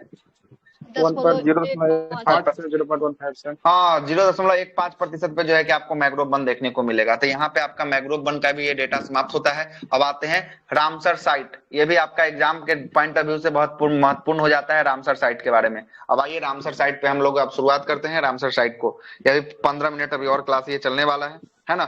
आज हम लोग लगभग इस बुक पे जितना PDF बनाए हैं उसका आधा आज हम लोग पहुंचने वाले हैं, आधा पहुंचने वाले हैं। आइए रामसर साइट को देखते हैं, है ना। रामसर साइट क्या बोल रहा है? रामसर साइट बोल रहा है कि स्वतंत्रता के 75वें वर्ष में भारत में 75 रामसर स्थल जो है कि आपको बनाए गए हैं। रामसर स्थल या आर्द्र भूमि स्थल जो है कि आपको बनाए गए हैं। अब आइए जरा देखते हैं रामसर स्थल को, जरा हम लोग समझ जाते हैं क्या है। आर्द्र भूमि संरक्षण हेतु कब जो है कि रामसर समझौता हुआ था? रामसर समझौता की बात करेंगे, कब हुआ था? 1971 में 1971 में रामसर समझौता हुआ था। कहाँ हुआ था रामसर समझौता? 1971 में ईरान रामसर रामसर ईरान में हुआ था, ईरान ईरान के में जो है रामसर कि आपको, हाँ, ईरान के रामसर में जो है कि आपको रामसर सम्मेलन हुआ था। इसके बाद जो है कि आपको 1971 में ये सम्मेलन हुआ था। लेकिन ये प्रभावी कब से हुआ था? प्रभावी 1975 से। 75 में प्रभावी हुआ था। लेकिन एक बात यहाँ पे सुन लीजिएगा, 1971 में पहला समझौता हुआ, 1975 में प्रभावी हुआ। लेकिन एगो बीच में एगो डेट याद रखिएगा, 1974 का। 1974 का आपको कारबोग, कारबोग कहाँ का? कारबोग जो है कि आपको ऑस्ट्रेलिया का, ऑस्ट्रेलिया का पहला रामसर जो है कि आपको रामसर जो बन जाता है, कारबोग बन जाता है 1974 में। होता है प्रभावी 1975 से, लेकिन 1974 में ही कारबोग को बना दिया जाता है। ठीक ना, इस बात को भी याद रखिएगा। लेकिन हाँ, कारबोग प्रायद्वीप है जो ऑस्ट्रेलिया में है, इसको जो है कि 1974 में ही आपको बना दिया जाता है। लेकिन अगर आपसे पूछेगा कि इसमें भारत जो है कि कब शामिल हुआ? भारत 82 1982 जो है कि आपको शामिल हुआ था। यहाँ पे 3-4 गो डेट याद रखना है, जरा सर देख तो लीजिएगा, इसी फिर से हम तरह डेट लिखते हैं। इसी तरह तो है कि 82 में इंडिया शामिल हुआ और 81 में आपको उड़ीसा का चिल्का झील को शामिल कर लिया गया था। हाँ, उड़ीसा का चिल्का झील को जो है कि आपको 1981 में शामिल किया गया था। बिल्कुल सही है, ऐसे ही है। लेकिन यहाँ देखिएगा, 1971 में ये समझौता होता है, रामसर समझौता। 1975 से ये प्रभावी होना था, लेकिन 1974 में ही आपको कारबोग को बना दिया गया। अब भारत 1982 में शामिल होना था, लेकिन भारत के 1981 में ही आपको किसको? तो चिल्का झील को जो है कि आपको शामिल कर लेता है। चिल्का झील को जो है कि आपको शामिल कर लेता है, 1981 में ही शामिल कर लेता है। अब भारत में आर्द्र भूमियों की संख्या की बात करेंगे, अभी कितना आर्द्र भूमि संख्या हो गया भारत में? 75 हो गया। अब 75 आर्द्र भूमि स्थल कौन सा है? शालबुग हाँ, सालबुग आर्द्र भूमि क्षेत्र जो जम्मू कश्मीर का है ना। जम्मू कश्मीर का सालबुग जो है कि आपको 75वें नंबर का आर्द्र भूमि स्थल हो गया है, 75वें नंबर का। अब जरा आते हैं, कौन सा स्थल कहाँ है, इसको जरा पूछता है कि आपको किस इस स्थल का नाम पूछेगा, बोलेगा कि ये जो है कि रामसर स्थल किस राज्य में आपको पड़ेगा, ये देखने को मिलेगा। सबको नहीं पढ़ना है, जो जो इंपॉर्टेंट है उसको हम आपको बता देते हैं। सर रामसर स्थल सबसे अधिक तमिलनाडु में जो है कि आपको सबसे अधिक है 14 है। और दूसरे स्थान पे जो है कि आपका उत्तर प्रदेश, यहाँ पे 10 तमिलनाडु आ गया है। जीआई टैग में भी तमिलनाडु आ गया है। जीआई टैग में भी बात करेंगे तो यहाँ पे तमिलनाडु जो है कि आपको जीआई टैग में भी आपको टॉप कर रहा है, तमिलनाडु है। ठीक ना, ठीक ना, सबसे अधिक जो है कि आपको टॉप कर रहा है। ठीक ना, याद रखिए। अब आते हैं, जीआई टैग में कर्नाटक ना है? नहीं, तमिलनाडु वर्तमान तमिलनाडु है। वर्तमान में जो है कि आपको आ गया है ना, आ गया है। बहुत मिला है जीआई टैग में, तो भरपूर मात्रा में तमिलनाडु को दिया गया। तमिलनाडु 58 है और 53 है यूपी में, जीआई टैग में भी। चलिए ठीक, यूपी में भी सेकंड स्थान पे हो गया ना। चलिए अब देखिएगा, ये खिजारिया वन्यजीव अभयारण्य की बात करेंगे। खिजारिया कहाँ का है? ये खिजारिया आपका गुजरात का है। खिजारिया गुजरात का है। अब बखीरा की बात करेंगे, बखीरा जो है कि आपका उत्तर प्रदेश का है। कहाँ का है? बखीरा जो है कि आपका उत्तर प्रदेश का है। खिजारिया गुजरात का, बखीरा उत्तर प्रदेश का। सांख सागर कहाँ का है? सांख सागर मध्य प्रदेश, एमपी। सांख सागर जो है कि आपका मध्य प्रदेश का है। सही है, सांख सागर जो है कि आपका मध्य प्रदेश का है। अब पाला की बात करेंगे, पाला कहाँ का है? पाला जो है कि एकमात्र मिजोरम का है। मिजोरम का कौन है? पाला है। अब पीचवरम की बात करेंगे, पीचवरम कहाँ का है? पीचवरम तमिलनाडु का है। पीचवरम जो है कि आपको तमिलनाडु का है। और कारीकली पक्षी अभ्यारण्य की बात करेंगे, ये भी आपका कहाँ का हो जाएगा? तमिलनाडु का हो जाएगा, तमिलनाडु का हो जाएगा। ठीक ना, पल्ली करना छूट गया सर, पल्ली करने से ऊपर है। अच्छा चलिए, तो सभी बता देते हैं। पल्ली करनई मांस रिजर्व फॉरेस्ट की बात करेंगे, ये भी आपका तमिलनाडु में है। आगे बात करते हैं, कत्थन कुल्लम पक्षी अभ्यारण्य की बात करेंगे, ये कहाँ है? ये भी आपका तमिलनाडु में है। तमिलनाडु का। और बात करेंगे मन्नार की खाड़ी बायोस्फीयर रिजर्व, ये भी तमिलनाडु का है। बेम्बू नूर वेटलैंड्स जो है कि आपको तमिलनाडु का है। बिलोड पक्षी अभ्यारण्य भी आपको तमिलनाडु का है। बेंधा थंगल पक्षी अभ्यारण्य जो है कि आपको तमिलनाडु का है। उदय मार्थमपुरम पक्षी अभ्यारण्य, ये भी आपको तमिलनाडु का है। चित्रागुड्डा पक्षी अभ्यारण्य, ये भी आपका कहाँ का है? तमिलनाडु का है। उसके बाद आपको सुचंद्रम थेरूर वेटलैंड कॉन्क्लेव जो है कि आपको कॉम्प्लेक्स, ये भी आपको तमिलनाडु का है। और बुड्डू बूढ़ जो है कि पक्षी अभ्यारण्य, ये भी आपका कहाँ का है? तमिलनाडु का है। और काजीर कुलम पक्षी अभ्यारण्य भी कहाँ का है? ये भी आपका तमिलनाडु तमिलनाडु का है। का। ये सब जो आप देख रहे थे ये सब तमिलनाडु का है। अब देखिएगा सतकोसिया गॉर्ज, सतकोसिया गॉर्ज की बात करेंगे, ये कहाँ का हो जाएगा? ओडिशा का। उड़ीसा कहाँ का, का? उड़ीसा का ओडिशा का हो सतकोसिया, जाएगा। उड़ीसा। तंपारा झील और अंशुपा झील, तंपारा झील और उड़ीसा। अंशुपा झील भी कहाँ का है? ये भी आपका उड़ीसा। ओडिशा का हो जाएगा। हीराकुंड जलाशय भी कहाँ का है? ये भी आपका ओडिशा का हो जाएगा। उड़ीसा में है। सिरपुर की बात करेंगे, सिरपुर वेटलैंड जो है कि आपको मध्य प्रदेश मध्य एमपी का प्रदेश। हो जाएगा। मध्य सिरपुर प्रदेश। एमपी का हो जाएगा। यशवंत सागर की बात करेंगे, ये भी आपका एमपी का हो जाएगा, है ना। मध्य प्रदेश। और थाने क्रिक आपको पता है, थाने क्रिक कहाँ है? थाने आपको महाराष्ट्र में पड़ता है। एमएच हो जाएगा, महाराष्ट्र हो जाएगा। और महाराष्ट्र। ये नंदा सर झील, मुंबई से थाने नंदा तक ट्रेन झील चलाया आपको गया था गोवा। सर। हाँ, थाने मुंबई से थाने महाराष्ट्र तक में की, जाएगा। हाँ, इससे भी जो है कि आप याद कर सकते हैं। नंदा झील की बात करेंगे, नंदा झील आपको कहाँ पे? गोवा में जो है कि आपको देखने को मिलेगा, नंदा झील देखने गोवा को में। मिलेगा। अरंगा, अरंगा थित्तू पक्षी अभ्यारण्य की बात करेंगे, ये कर्नाटक का है। ये पूछा गया प्रश्न है, याद रखिएगा। रंगा थित्तू पक्षी अभ्यारण्य कहाँ का? कर्नाटक का। और हाइलम वेटलैंड कंजर्वेशन की बात करेंगे, ये जम्मू कश्मीर का। और सालबुक की बात करेंगे, सालबुक का जो है कहाँ का? जम्मू कश्मीर का। अब बिहार का याद जम्मू रखिएगा, बिहार का एकमात्र है, बिहार का कौन सा? बेगूसराय। बेगूसराय का कौन सा झील? कांवड़ताल। कांवड़ताल झील। कांवड़ताल झील को जो है कि आपको बेगूसराय का 2020 में जो है कि इसको शामिल किया गया। कब? 2020 में जो है कि आपको शामिल किया गया कांवड़ताल को, याद रखिएगा, ठीक है। सर 20 या कांवड़ताल को 21? शामिल। 21 में ना? 2020 में। नहीं सर 21 में। हमको तो याद है 2020, देखिए तो एक बार। कांवड़ताल को 21 में शामिल किया गया था। कांवड़ताल 21 कैमे नंबर का वेटलैंड था, देख लीजिए, ये भी देख लीजिएगा एक बार, ठीक ना। मुझे याद है 2020। अगर डेट और में कोई दिक्कत है कोई किन्हीं को गूगल कर लीजिए कोई जल्दी से। और कोई किन्हीं को याद है तो बताइए कांवड़ताल के बारे में, है ना। 21 है या 20 है? 2016 तो जानते हैं यूनेस्को में किया गया था सर, ठीक है। वो बोधि को और नालंदा को आपको जो आप बोधि मंदिर के बारे में बता रहे हैं, आपको इसका विश्वविद्यालय, नालंदा हाँ विश्वविद्यालय यूनेस्को वाला बता रहे हैं। यूनेस्को वाला यूनेस्को बता का रहे सूची बता रहे हैं। हैं। अच्छा, इसको देख लेते हैं कांवड़ताल, जाइए कोई गूगल कर लीजिए।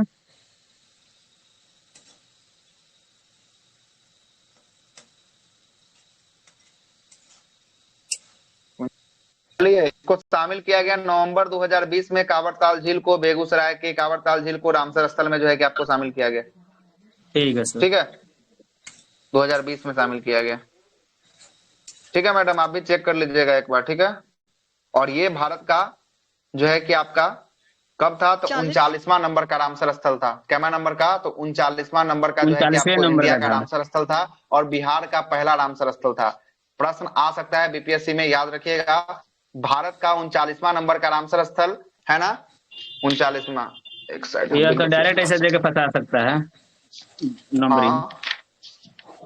40वां नंबर दे देगा तो उसमें जो है कि आपको फंस जाएगा आदमी, है ना। कांवड़ताल। Yes sir. सबसे छोटा कौन सा है रामसर स्थल? रेणुका। आ रहे हैं बिहार, रेणुका आ रहा है, हिमाचल प्रदेश का। हिमाचल। पूछा दरोगा में पूछा है 2446। हाँ 2000 बिल्कुल बिल्कुल, दरोगा में पूछा गया प्रश्न है, ठीक ना, पूछा गया प्रश्न है। आइए रेणुका वेटलैंड कहाँ अगले है? प्रश्न। हाँ, रेणुका के बारे में पूछा गया। आते हैं अगले प्रश्न पे, आते हैं अगला, देखिएगा अगला क्या बोलता है।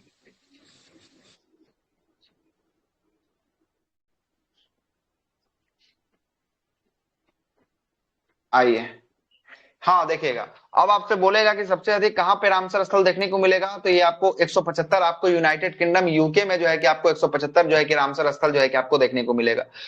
रामसर सूची में शामिल होने वाला पहला स्थल जो है कि ऑस्ट्रेलिया का कारबोग था। कारबोग प्रायद्वीप था जो 1974 में शामिल हुआ था, जो अभी थोड़ा देर पहले आपको बताए हैं हम, ठीक ना, कारबोग था। और बात करेंगे भारत का पहला रामसर स्थल कब कौन था, तो ये चिल्का झील था। चिल्का झील को कब शामिल किया गया? चिल्का को अभी जस्ट आप लोग बताए थे 1981 में जो है कि आपको चिल्का को शामिल किया गया, 1981 में शामिल किया गया था, ठीक ना। आगे आते हैं, अगला भारत का सबसे बड़ा जो है कि आर्द्र भूमि स्थल कौन है? सबसे बड़ा आर्द्र भूमि स्थल जो है कि आपको सुंदरबन का जो है कि आपका वन है, वेटलैंड्स है सुंदरबन, ठीक ना, पश्चिम बंगाल का। और सबसे छोटा की बात करेंगे, सबसे छोटा जो हो जाएगा रेणुका हो जाएगा, हिमाचल प्रदेश का जो है कि आपको रेणुका वेटलैंड जो है कि सबसे छोटा वेटलैंड हो जाएगा।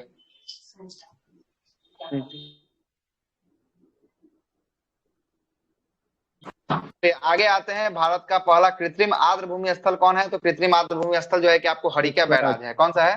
हरिका बैराज जो है कि भारत का पहला कृत्रिम आर्द्र भूमि स्थल कौन सा है? हरिका बैराज जो है कि आपको स्थल है ना। सतलज पर हरिके बैराज जो है कल ही आपको बताए थे, कौन कौन नदी था यहाँ पे हरिके बैराज में? सतलज पे है। सतलज था और ब्यास था। कौन था? सतलज और ब्यास के संगम पे जो है कि आपको हरिके बैराज यहीं पे दोनों आके मिलता है, और यहीं से जो है कि एक नहर निकाला गया है जिस नहर का नाम है इंदिरा गांधी नहर। याद आया कुछ कल के सेशन में? कल या परसों के सेशन में इसको बताए थे, है ना? चलेगा, आगे चलते हैं। आगे काम चलेगा, परसों का सेशन में बताया था। अगला है कि कान्हा टाइगर रिजर्व जो है कि सबसे अधिक जो है कि आपको कान्हा टाइगर रिजर्व में सबसे अधिक जो है कि 461 आर्द्र भूमि स्थल है। इसमें से अधिकांश जो है कि 2.25 जो है कि हेक्टेयर से कम का जो है कि आपको क्षेत्रफल है। अब भारत में सर्वाधिक रामसर स्थल की बात करेंगे, तमिलनाडु के पास यहाँ देखिए 14 है, और दूसरे स्थान पे कौन है? उत्तर प्रदेश है। यहाँ पे कितना रामसर स्थल है उत्तर प्रदेश के पास? 10 रामसर स्थल, ठीक ना? 10 रामसर स्थल है, और भारत में 75 रामसर स्थल है, और इतना लाख जो है कि हेक्टेयर में फैला हुआ है। वर्ष 2014 से लेकर 2022 तक देश में रामसरों की सूची जो है कि 49 जो है कि आर्द्र भूमि को जोड़ा गया है। 14 से 22 तक, मतलब कि 14-24 8 साल में कितना रामसर स्थल जुड़ गया? तो 8 साल में 49 को जो है कि आपको रामसर स्थल जो है कि आपको जुड़ चुका है। अब आते हैं, ये जो है कि रिपोर्ट बहुत महत्वपूर्ण है बीपीएससी के एग्जाम के लिए। कौन सा? बाघ रिपोर्ट। ये प्रश्न जो है कि आपको पूछेगा, इसमें से बिहार का डाटा याद रखिएगा। बाघ रिपोर्ट जो है कि 29 जुलाई 2023 को अंतर्राष्ट्रीय बाघ दिवस के अवसर पर इसका प्रकाशन जो है कि आपको किया गया। बाघ गणना रिपोर्ट 2022, ये नया रिपोर्ट आया हुआ है। इसको जारी किसने किया है? तो जारी करता है इसका कौन है? भारतीय वन्य जीव संस्थान के द्वारा जो है कि इसको जारी किया गया है। भारत में बाघों की कुल संख्या की बात करेंगे, बाघों की कुल संख्या कितना हो गया भारत में? 3682 जो है कि आपको हो चुका है। कितना हो चुका है? भारत में बाघों की संख्या 3682 हो चुका है। और इससे पूर्व 9 अप्रैल 2023 को जारी रिपोर्ट के अनुसार बाघों की कुल संख्या जो है कि 3167 जो है कि आपको बताया गया था। कितना बताया गया था? 3167 बताया गया था। अब पुनः इसको फिर से जारी किया गया। फिर से जारी किया कब? अंतर्राष्ट्रीय बाघ दिवस के अवसर पर इसको फिर से जारी कर दिया गया 29 जुलाई को। इस रिपोर्ट जब प्रकाशन हुआ, इसमें जो है कि आपको कितना दिखाया गया? तो इसमें 3682 दिखाया गया, है ना? 9 अप्रैल को जो प्रकाशन हुआ उसमें जो है कि आपको कितना? तो 3167। और जो आपका 29 जुलाई को प्रकाशन हुआ उसमें जो है कि आपको 3682 बाघों की संख्या जो है कि आपको दिखाई गई। अब विश्व में 75% बाघ जो है कि आपको कहाँ निवास करते हैं? तो कहाँ? तो भारत में जो है कि आपको निवास करते हैं। विश्व के 75% जो है कि बाघों की जनसंख्या जो है कि भारत में निवास करती है। आज 2018 से 2022 के बीच जो है कि बाघों की आबादी में कितना प्रतिशत का वृद्धि हुआ है? कितना प्रतिशत का वृद्धि? 24.1% का जो है कि आपको वृद्धि दर्ज किया गया है। 2018 में बाघों की संख्या जो है कितना था? 2967 जो है कि आपको 2018 में था। अब आते हैं बाघों में किस राज्य के पास सबसे अधिक बाघ है, इसको जरा देख लीजिएगा। सबसे अधिक की बात करेंगे, मध्य प्रदेश के पास सबसे अधिक बाघ है। 785 बाघ जो है कि आपके किसके पास है? सबसे अधिक जो है कि आपको मध्य प्रदेश के पास है। 785 बाघ जो है कि आपको मध्य प्रदेश के पास है। दूसरा स्थान पे जो है कि आपका कर्नाटक है। कर्नाटक में 563 बाघ है। कितना है? 563 है। और तीसरा स्थान पे जो है कि आपका कौन है? तीसरा स्थान पे उत्तराखंड है, 560 है। और चौथा स्थान पे जो है कि आपका कौन है? उत्तर प्रदेश है। चौथा स्थान पे यहाँ पे 205 बाघ है। और बिहार का स्थान जो है कि आपको बिहार में कितना बाघ है? तो बिहार में आपको 54 बाघ है। कितना बाघ है? बिहार में 54 बाघ है। तो बिहार का डेटा याद रखिएगा, एगो बिहार का, एगो उत्तर प्रदेश का, एगो जो है टॉप कौन कर रहा है? मध्य प्रदेश का। मध्य प्रदेश में कितना बाघ? तो मध्य प्रदेश में 785 बाघ। अब भारत में टोटल कितना बाघ? तो भारत में टोटल जो है कि 3682 बाघ। कितना बाघ? 3682 बाघ, है ना? और 75% जो है कि भारत में ही निवास करता है। 75% ही भारत में ही निवास करता है। और जो कर्नाटक में सबसे ज्यादा बाघ हुआ है ना, बढ़ा है प्रतिशत में। प्रतिशत की बात कर रहे हैं? हाँ, 2023 में कर्नाटक में बढ़ा है बाघ। बाघों की संख्या के हिसाब, ये संख्या के हिसाब से दिखाया है, और वो प्रतिशत अगर बोल रहे होंगे तो सही होगा। अभी न्यू डेटा में तो 39 तो समथिंग हो गया है। कैसे सही होगा? 2018 को 2022 से तुलना कीजिएगा तो कैसे हो जाएगा उसका? देख लीजिए 2056 और 85 कर्नाटक अभी 49 दिखा रहा है डेटा। यस, एक तो कर्नाटक में बड़ा वो हाथियों का संख्या में वृद्धि हुआ है, लेकिन बाघ में तो अभी भी वही है, मध्य प्रदेश ही है। इतना का अंतर कैसे देख रहे हैं ना? 785 का अंतर है 563 से। इतना 200 का अंतर लगभग कैसे क्लियर हो जाएगा? नहीं, लेकिन जो आप बोल रही है ना कि मतलब कर्नाटक में क्या हुआ, तो हाथियों की संख्या में वृद्धि हुआ है 39 समथिंग। हाथी का हो सकता है, इसका नहीं हो सकता है। बाघ का तो ये जो है कि आपका लेटेस्ट ये जुलाई का रिपोर्ट है, 29 जुलाई का ये रिपोर्ट है। इसके बाद ये अगर बाघों रिपोर्ट की आया सही होगा है। नवीनतम, है ना, तब वो अलग चीज हो सकता है, लेकिन ये 29 जुलाई का लेटेस्ट रिपोर्ट है, इसके हिसाब से ये सारा डेटा दिया हुआ है ना। इसमें बाघों की हाँ, संख्या बिहार कर्नाटक में देख में लीजिएगा। वृद्धि हुआ है, लेकिन हाथी का हुआ है, ना कि बाघ का। अच्छा, हाथी में हुआ, ठीक है, तब तो जी 54 जी। है बिहार में, ठीक ना। आगे चलते हैं, नोट में क्या दिया है, अरुणाचल प्रदेश, ओडिशा, झारखंड, छत्तीसगढ़, तेलंगाना में बाघों की संख्या में काफी गिरावट जो है कि दर्ज की गई है ना। साथ ही भारत के 18 टाइगर रिजर्व ऐसे रिजर्व हैं जहां पे बाघों की संख्या 10 से भी कम जो है कि आपको हो चुकी है। ऐसे जो है कि आपको 18 टाइगर रिजर्व है जहां पे बाघों की संख्या 10 से भी कम हो चुकी है। भारत के जिम कॉर्बेट नेशनल पार्क जो है कि उत्तराखंड में सबसे अधिक बाघ हैं। कितना बाघ है, तो यहाँ पे 260 बाघ देखने को मिला है जिम कॉर्बेट में। वही हाल ही में 54 में जो है कि आपको टाइगर रिजर्व के रूप में किसे नियुक्त किया गया है, तो धौलीपुर करौली को नियुक्त किया गया है। कहाँ का है, तो ये जो है कि आपको राजस्थान का है। और 53वां टाइगर रिजर्व के रूप में रानीपुर, रानीपुर कहाँ का है, रानीपुर उत्तर प्रदेश का है। 54वां वाला याद रखिएगा, धौलीपुर करौली, ये राजस्थान का है। कहाँ का है धौलीपुर करौली, राजस्थान का है, 54वें नंबर का, ठीक ना। और 53वें नंबर का कौन हो गया टाइगर रिजर्व, रानीपुर।